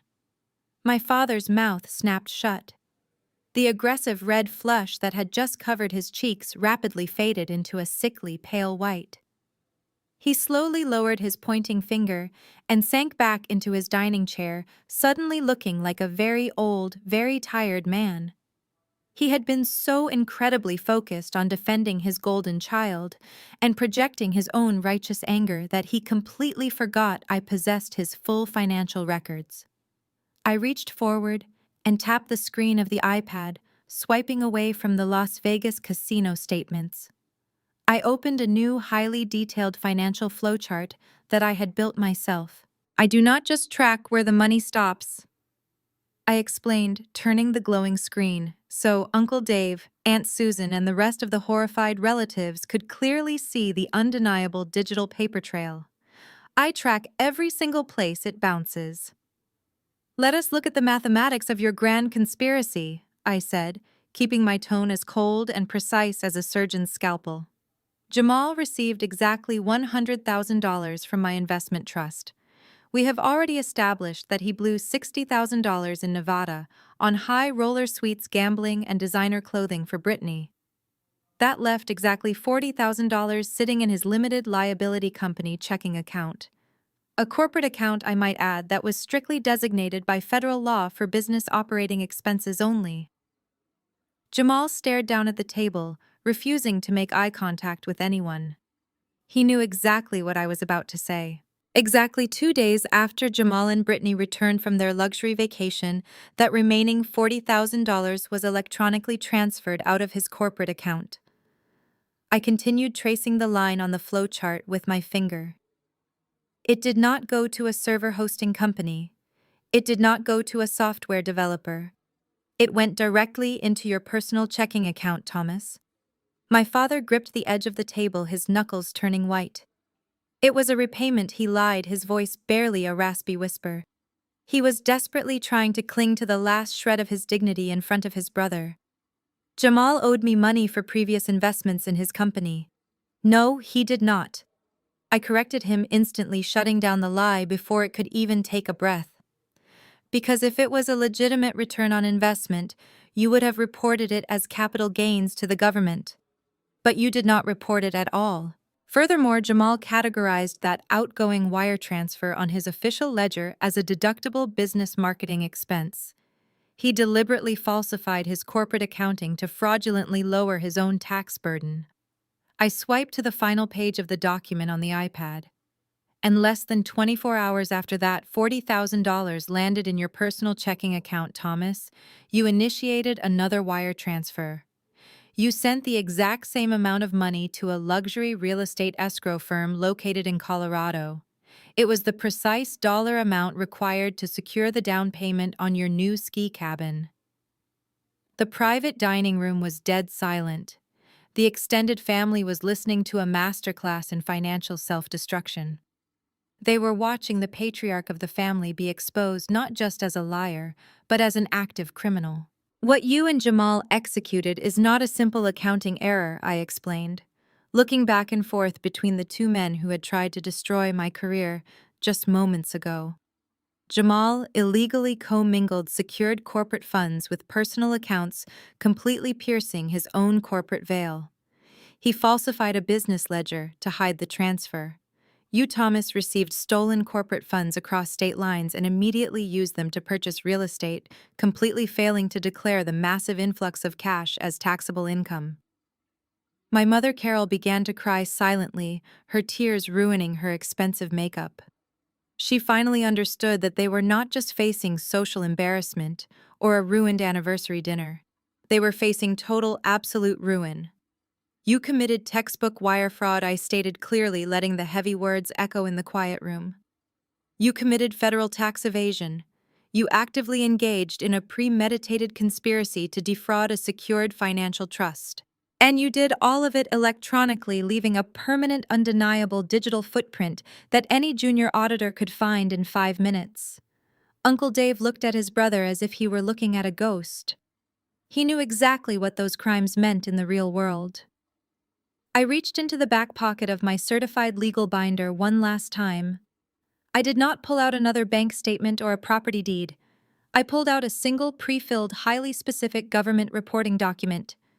"You see, Thomas," I said, my voice dropping to a deadly quiet whisper, "Jamal's corporate bankruptcy is the absolute least of your problems right now. Because when a licensed financial professional uncovers corporate embezzlement of this magnitude, I am legally obligated to report it to the 3 letters no American ever wants to hear. The Internal Revenue Service," I said, letting the 3 words hang heavily in the dead air of the private dining room. "The IRS. Specifically, their Criminal Investigation Division." I reached into the front pocket of my binder and pulled out a single sheet of paper. It was not a bank statement or a property deed this time. It was an official government document. IRS Form 211, the official whistleblower application for reporting tax fraud and corporate embezzlement. The document was already completely filled out, detailing every single unauthorized wire transfer, every falsified tax deduction, and the exact paper trail leading from Jamal's corporate account straight into the down payment for the Aspen cabin. I slid the crisp white document across the table, placing it dead center right next to the eviction notice. My father stared at the government logo at the top of the page. He knew exactly what it meant. Unlike a standard civil audit where you can just hire a clever accountant to negotiate a penalty, the Criminal Investigation Division does not send polite letters, I explained, keeping my voice terrifyingly calm. They send armed federal agents with badges and warrants. They will freeze every single bank account you possess, both personal and corporate, within 24 hours. They will seize the Aspen cabin under federal asset forfeiture laws. And then, Thomas, they will indict you and Jamal for conspiracy to commit wire fraud. That carries a mandatory minimum sentence in a federal penitentiary. My mother let out a strangled, pathetic sob, burying her face in her hands. She was not faking a medical emergency anymore. The sheer reality of federal prison had completely shattered her entire world. Jamal sat perfectly still, his eyes wide and vacant, looking like a dead man walking.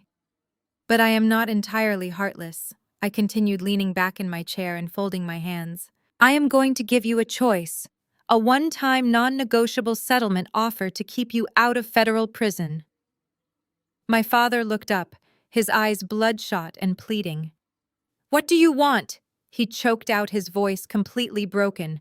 "I want restitution for the people you scammed," I demanded, pointing a firm finger at Uncle Dave, who was watching the exchange with stunned reverence. "You are going to sign over whatever legitimate retirement funds you have left. You are going to liquidate your individual retirement accounts, your mutual funds, and your savings accounts. You are going to draft a certified cashier's check to Uncle Dave for the $10,000 you stole from him under the guise of paying your property taxes. You are going to repay every single aunt, uncle, and cousin in this room who you manipulated into giving you money over the last 5 years to fund your fake lifestyle." Thomas shook his head frantically, panic completely overwhelming him. "We cannot do that, Natalie. If we liquidate our entire retirement portfolio to pay them back, we will have absolutely nothing left. We will be completely bankrupt. How are we supposed to survive?" I stared at him with absolute zero sympathy. You will survive the exact same way you expected Brittany to survive.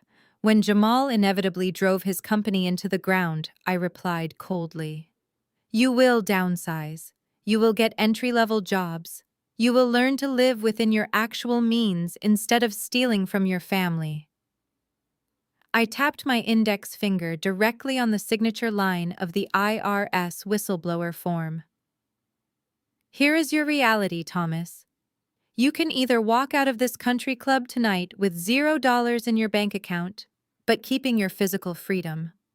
Or you can refuse my offer, and I will submit this encrypted digital file to my direct contacts at the IRS Criminal Investigation Division before I even reach the valet parking stand. If I press send, you will lose the money. You will lose the Aspen cabin, and you will spend the rest of your golden years wearing a federal prison uniform. Jamal opened his mouth desperately, wanting to find a loophole or offer another fake negotiation tactic, but his brain had completely short-circuited. He had absolutely zero leverage. He was already losing his house to me, and now he was staring down the barrel of a federal indictment. Brittany was weeping uncontrollably, realizing that her parents could not save her because her parents could not even save themselves. My father looked around the large circular table. He looked at his brother Uncle Dave, hoping to find a single shred of familial mercy. But Uncle Dave simply crossed his arms and offered a slow, hard nod of approval in my direction. The rest of the extended family remained completely silent, forming a united, impenetrable wall of absolute disgust against the four people who had tried to play them for fools. There was no escape. There was no social manipulation left to exploit. There were no fake tears that could wash away the undeniable digital evidence sitting in the middle of the table. My parents and my sister had built a massive, intricate house of cards out of lies, greed, and sheer arrogance. And with a single government form, I had just locked all the doors and lit the match. They were completely, utterly trapped, entirely boxed in by their own profound greed and the exact financial systems they had so arrogantly tried to abuse. The suffocating silence in the room finally shattered, but the explosion was not directed at me. When cornered animals realize the predator is untouchable, they inevitably turn their fangs on each other to survive. Brittany was the first to snap. The glossy, perfectly curated lifestyle influencer persona completely vaporized, leaving behind a terrified, vicious woman who had just realized she was about to be homeless, publicly humiliated, and entirely broke. She slowly turned her head away from the glowing IRS whistleblower document and looked at Jamal. Her husband was staring blankly at the ruined white tablecloth, sweating profusely, completely paralyzed by the catastrophic reality of his failure. You lied to me, Brittany hissed, her voice vibrating with a primal, unrestrained fury that echoed off the mahogany walls. You looked me in the eye and swore that the limited liability company was structured to protect our personal assets. You told me the house was legally untouchable. You promised me we were going to be millionaires, Jamal. Jamal flinched instinctively, leaning away from her venomous glare. Brittany, please, he mumbled, holding his hands up defensively in a pathetic attempt to calm her down. We can fix this. I just need to make a few calls to my venture capital contacts. There are no calls left to make, she screamed, her voice cracking as the reality of the formal eviction notice fully set in. She launched herself out of her dining chair. Before Jamal could even react or raise his arms to block her, Brittany swung her arm back and delivered a violent, echoing slap directly across his face. The sharp crack of flesh hitting flesh rang out like a gunshot in the private dining room. Aunt Susan gasped loudly and covered her eyes, shrinking back into her seat. Uncle Dave simply watched, his face carved out of stone. Nobody stepped forward to intervene.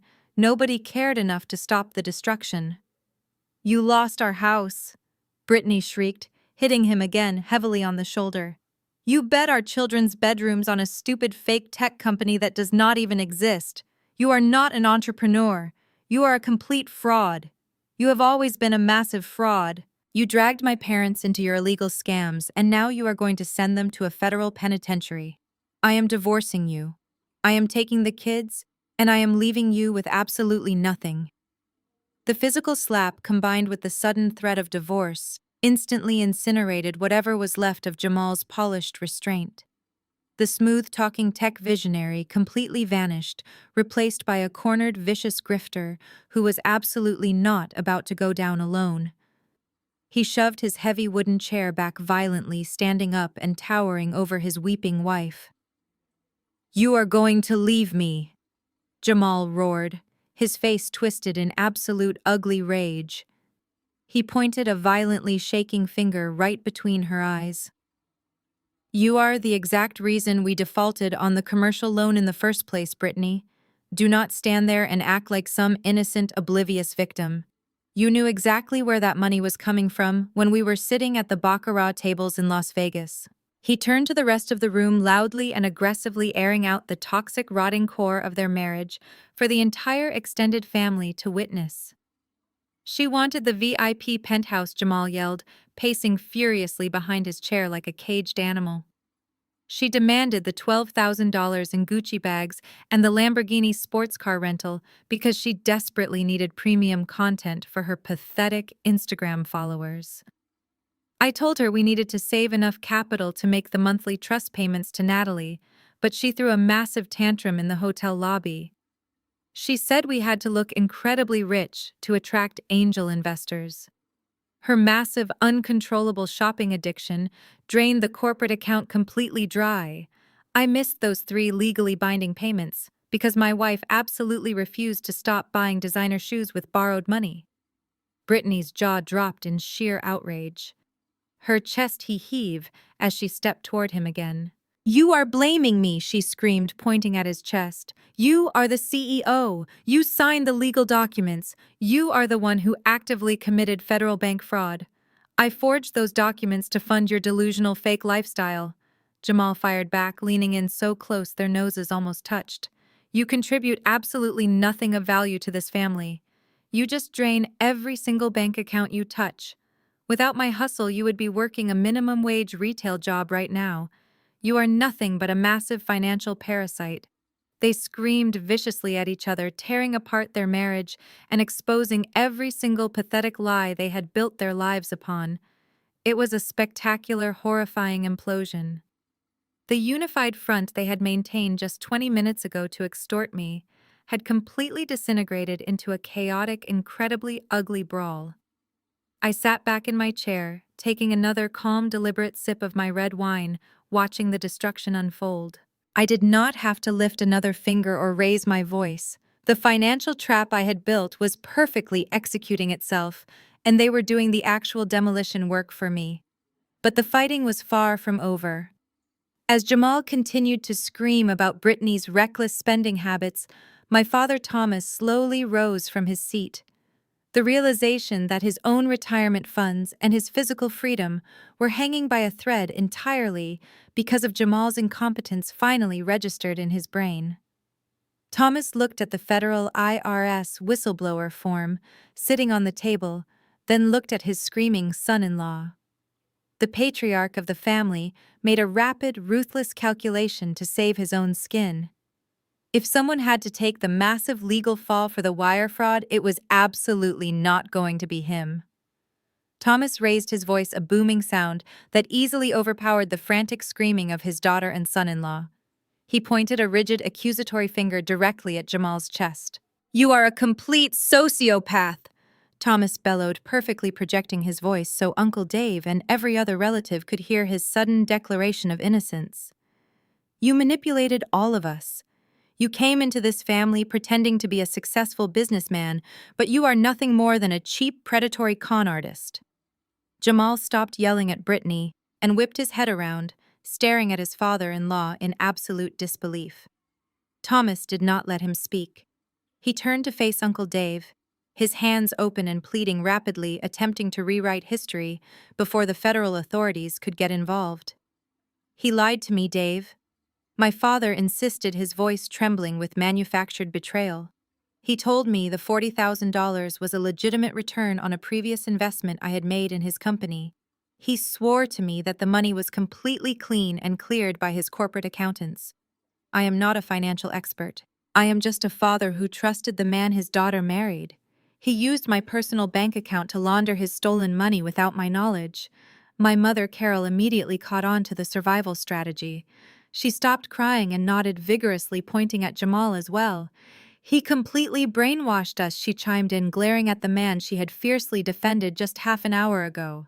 He preyed on our desire to see Brittany succeed. We are victims of his financial abuse just as much as anyone else in this room.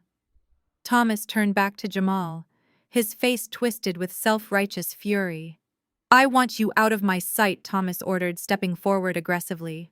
I want you out of this dining room, and I want you out of my family. I am going to call my lawyers in the morning, and I am going to help Natalie file that IRS report myself. I will do whatever it takes to put you behind bars where you belong. The sheer, breathtaking hypocrisy of my father's speech hung in the heavy air. He was actively trying to sacrifice the man who had executed the exact plan they had all laughed about on the security tape. Jamal stared at Thomas, his chest heaving as he processed the ultimate betrayal. The man who had gladly taken stolen money to buy a luxury ski cabin was now threatening to testify against him. A slow, incredibly dark smile spread across Jamal's face. It was the smile of a man who had absolutely nothing left to lose. He let out a harsh, echoing laugh that sent a sharp chill through the room. You want to play the innocent victim, Thomas? Jamal asked, his voice dropping into a deadly quiet register that was far more terrifying than his yelling. You want to pretend you did not know exactly where that money came from. Do not insult my intelligence. You are the one who suggested we hit Natalie up for the $250,000 in the first place. You literally gave me her accounting firm's corporate routing numbers. Thomas opened his mouth to deny it, but Jamal stepped right into his personal space, forcing the older man to back up against the edge of the dining table. If I go down for federal bank fraud, I am not going down alone. Jamal promised, his eyes burning with absolute hatred. You think the Internal Revenue Service is going to believe you were just a naive old man? I have every single text message you ever sent me. I have the encrypted emails where we discussed hiding the Aspen cabin from the rest of the family. I have the voicemails of you asking me to falsify the tax deductions so you would not have to pay capital gains to the government.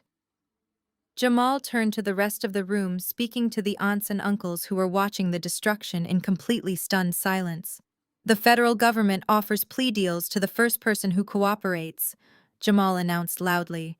If Natalie sends that form tomorrow morning, I will be sitting in the United States Attorney's office by noon. I will hand over my laptop, my phone, and every single financial record I possess. I will wear a wire if they ask me to. I will become their star witness, and I will happily put you in a federal prison cell just to shave 5 years off my own sentence. The mutual destruction was absolute. They had completely eviscerated each other, exposing the absolute worst of their greed, cowardice, and malice right in front of the people they relied on for social standing. There was no coming back from this. The carefully crafted illusion of the wealthy, respectable family was completely reduced to toxic ash. Uncle Dave had seen enough. He slowly pushed his chair away from the table. He did not yell, he did not argue. He looked at his brother with a profound, unshakable disgust that cut far deeper than any insult could ever reach. He reached out and gently took Aunt Susan's hand, helping her up from her seat. The extended family realized there was absolutely nothing left to salvage here.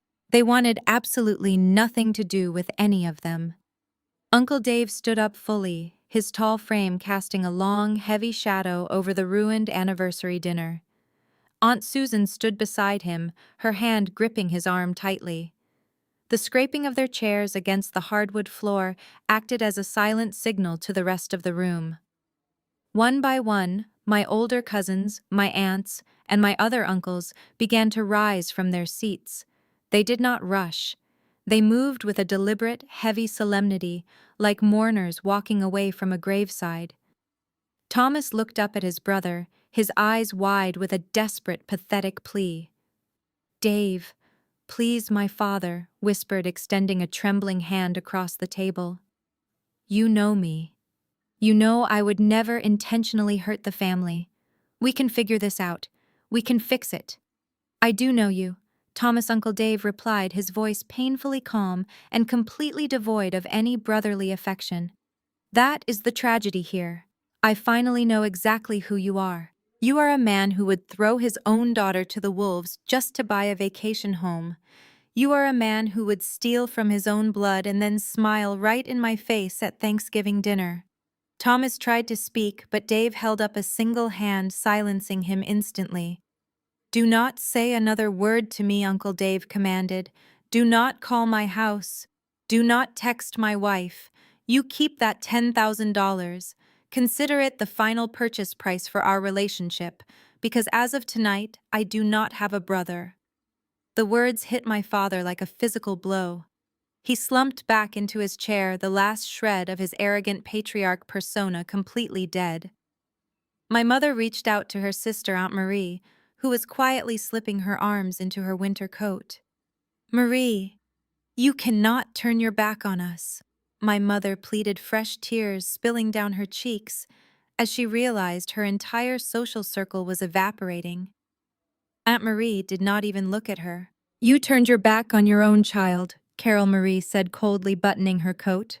You let that arrogant boy insult her, blackmail her, and try to ruin her career, and you cheered him on because you wanted a ski cabin. You disgust me. Uncle Dave turned his back on my parents and walked around the large circular table until he was standing directly next to my chair. The harsh, judgmental glare he had directed at me at the beginning of the dinner was completely gone. In its place was a look of profound regret and deep respect. Natalie, Uncle Dave said softly, his voice thick with genuine emotion. I owe you a massive apology. We all do. I looked up at him, maintaining my calm composure. You do not owe me anything, Uncle Dave. They lied to you. They are professionals at it. No. Dave insisted, shaking his head slowly. We should have known better. We sat here and listened to them paint you as a monster, and we let them do it.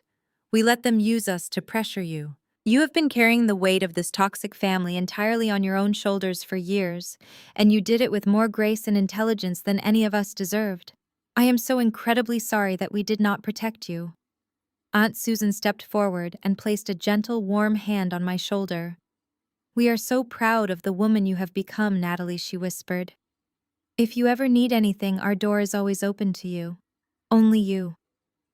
As the extended family gathered their belongings and moved toward the exit, my cousin Mark stopped by the ornate display table near the door.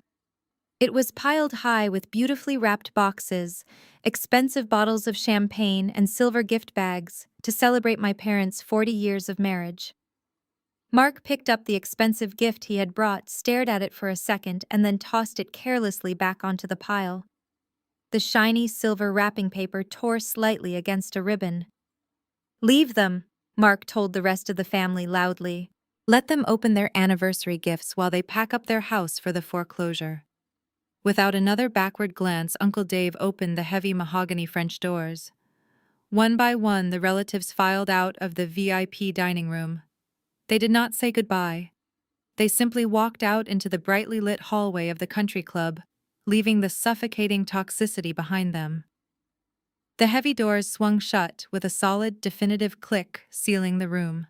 I remained seated at the table. The silence that fell over the room now was not tense or explosive. It was the absolute hollow silence of total defeat. I took a slow look around. The pristine white tablecloth was stained with spilled red wine and water. The expensive floral centerpieces looked absurd next to the federal IRS whistleblower form and the county eviction notice. My father was staring blankly at the wall, completely broken. My mother was weeping into her hands, mourning the permanent loss of her social status. Brittany and Jamal were sitting as far away from each other as physically possible, both entirely consumed by the terrifying reality of their imminent bankruptcy and divorce. They had tried to bury me under the weight of their own greed, but they had only succeeded in digging their own graves. I was the only one left sitting comfortably in the ruins of their making. The heavy mahogany doors of the VIP dining room cracked open just a few inches. A man in a pristine tuxedo peeked his head inside, his face pale and completely terrified. It was the general manager of the country club. The mass exodus of my extended family and the violent echoing screams coming from my parents and my sister had clearly caused a massive disturbance in the main dining hall. He stepped tentatively into the room, holding a sleek black leather check presenter in his trembling hands. "Excuse me." The manager stammered, his eyes darting frantically around the chaotic scene. "I am so sorry to interrupt, but we are receiving multiple noise complaints from the other members. And well, since the party seems to be concluding early, I need to settle the final banquet bill for the evening." My father did not even look at him. Thomas had his head buried in his hands, completely paralyzed by the looming threat of federal prison. Jamal was pacing the floor on the far side of the room, muttering frantically to himself, likely trying to calculate if he had enough cash left in his pocket to afford a cheap motel room for the night. Brittany was slumped over the table, still weeping over her ruined life. None of them had the capacity or the funds to deal with a country club manager. I took one final slow sip of my red wine. I placed the empty crystal glass onto the stained white tablecloth. The performance was officially over, and it was time for me to go home. I calmly reached down and picked up my iPad, locking the screen one last time. I placed it securely into my black leather Hermes bag. I reached across the table, grabbed the thick certified legal binder that had served as the ultimate weapon of my liberation, and tucked it under my arm. I stood up, smoothing the front of my tailored blazer, completely unbothered by the heavy atmosphere of total despair that had swallowed my abusers. I walked around the large circular table, my heels clicking sharply against the polished hardwood floor, and approached the terrified manager. He took a nervous step back, clearly unsure of who was in charge of the catastrophic mess in front of him. "I will take care of the bill," I said, keeping my voice soft and polite. I reached into my bag and pulled out my wallet. I retrieved my American Express Centurion card. The heavy black titanium card caught the light of the crystal chandeliers as I casually placed it onto his leather check presenter. "Please put the entire evening on this account," I instructed him, making sure my parents and my sister could hear every single word I said. "That includes the private room fee, the untouched bottles of expensive champagne, and all the ruined meals. Furthermore, I want you to add a 50% gratuity to the final total. Your waitstaff had to deal with an incredibly unpleasant environment tonight, and they deserve to be thoroughly compensated for their absolute discretion." The manager stared at the heavy black metal card, instantly recognizing the limitless purchasing power it represented. The tension visibly drained from his shoulders. "Yes, ma'am." He breathed a sigh of absolute relief. "Thank you very much. I will process this immediately." He returned a moment later, handing me the receipt. I signed my name with a steady hand, completely unfazed by the exorbitant number printed at the bottom of the slip. Money was just a tool, and tonight I had used it to legally and permanently sever my ties to the people who tried to use me. The manager bowed his head slightly and quickly backed out of the room, eager to escape the suffocating toxicity of my family. I turned around to face my family one last time. My mother Carol looked up at me, her mascara completely smeared down her cheeks. She looked at my designer clothes, my expensive bag, and the absolute aura of financial independence I radiated. For my entire life, she had treated me like a disappointing burden. She had constantly compared me to Brittany, demanding that I shrink myself down so her golden child could shine brighter. Now she was looking at the woman holding the deed to her daughter's house and the key to her husband's physical freedom. My father lifted his head from his hands. "Natalie, please." Thomas whispered, his voice completely broken. "What are we supposed to do now?" I looked at the four of them. I felt absolutely nothing. The anger, the resentment, and the desperate childhood need for their approval had completely burned away, leaving behind a profound, bulletproof peace. I had spent my entire life paying for their mistakes, funding their lifestyle, and absorbing their cruelty. I adjusted the strap of my bag on my shoulder. "You are going to figure it out on your own," I replied quietly. I gestured toward the door where the manager had just disappeared with my heavy credit card. "You came here tonight expecting me to pay for your massive fraudulent mistakes," I said, maintaining direct eye contact with my father. You demanded that I sacrifice my career and my money to save you from the consequences of your own greed. So I paid for your dinner. Consider this my final charitable donation to you." Without waiting for a response, I turned my back on them. I did not hesitate. I did not look back over my shoulder to see if they were crying. I walked straight toward the exit. As I reached the threshold, the shock finally wore off and the screaming started again. Jamal yelled something vicious at Brittany, and my father instantly roared back at him. The violent, toxic cycle of their miserable lives resumed immediately. I stepped out into the brightly lit, quiet hallway of the country club. I grabbed the heavy brass handles of the mahogany doors and pulled them shut behind me. The heavy wood clicked firmly into place, instantly cutting off the sound of their desperate screaming, leaving me in total, absolute silence. The cool, crisp night air hit my face the moment I stepped out of the country club. I took a deep breath, filling my lungs with the sharp chill of the evening, and felt a massive, suffocating weight completely lift off my shoulders. The valet quickly brought my car around to the grand entrance. It was a sleek, quiet luxury sedan that I had paid for in cash with money I had earned entirely through my own hard work. I tipped the young man, generously slid into the comfortable driver's seat, and pulled the heavy door shut. The thick, soundproof glass instantly sealed me inside, a perfectly silent, climate-controlled sanctuary. I pressed the ignition button, feeling the gentle, powerful hum of the engine come to life, and slowly pulled out of the winding, manicured driveway. I did not look back at the brightly lit building in my rearview mirror. There was absolutely nothing left for me inside those walls. As I merged onto the interstate, heading back toward the glowing, sprawling skyline of downtown Chicago, the digital display on my dashboard suddenly lit up. Incoming call. It was my father.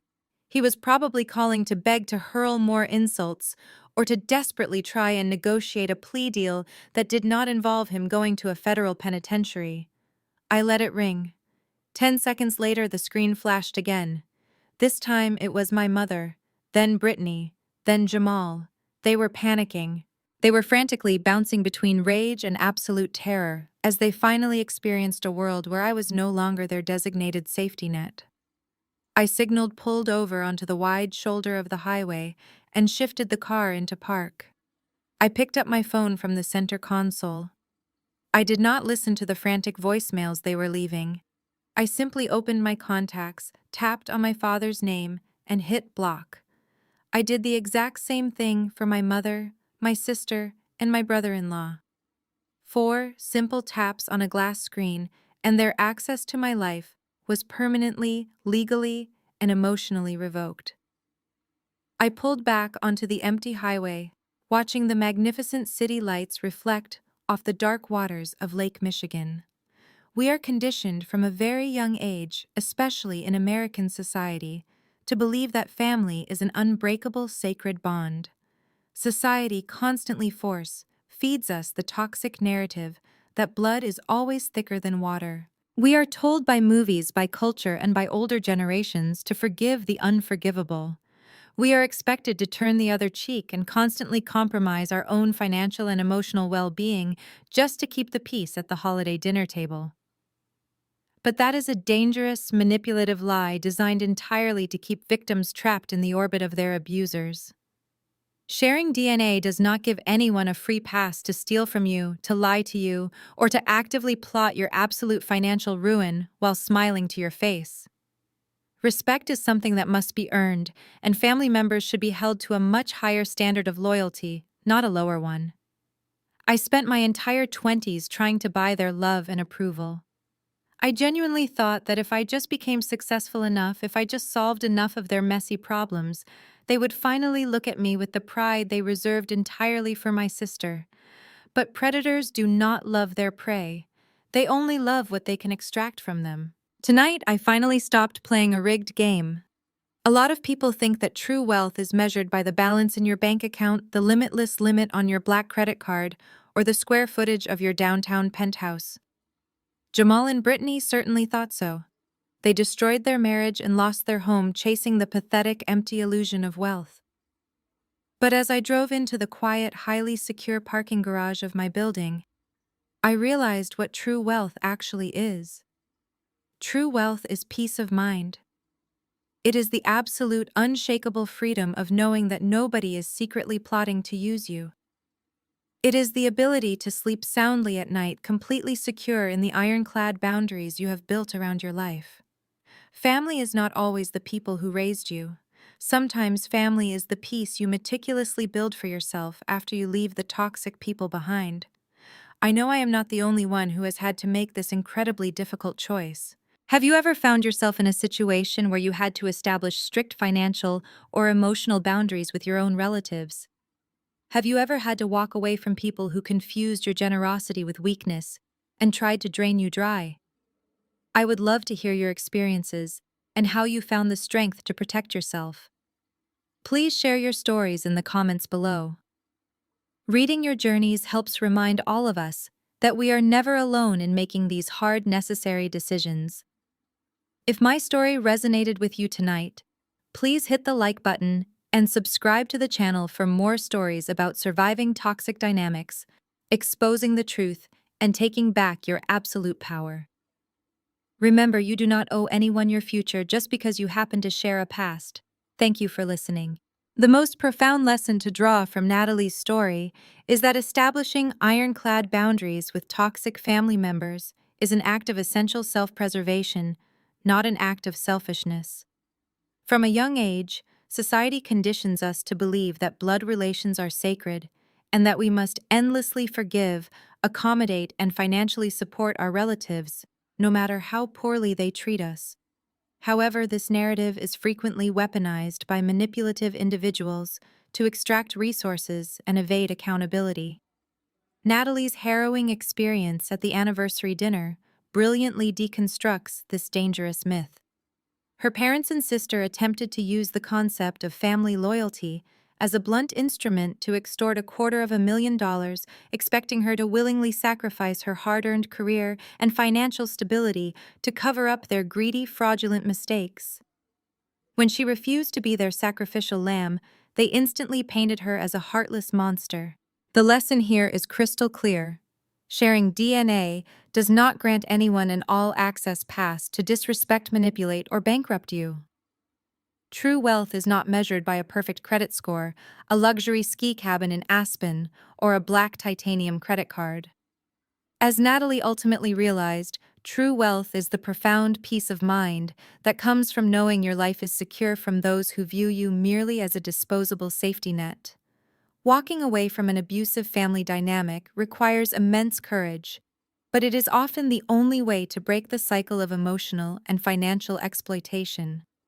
We must learn to stop setting ourselves on fire just to keep toxic relatives warm. Take a moment today to evaluate the relationships in your own life, and do not hesitate to cut ties with anyone who consistently drains your emotional or financial well-being.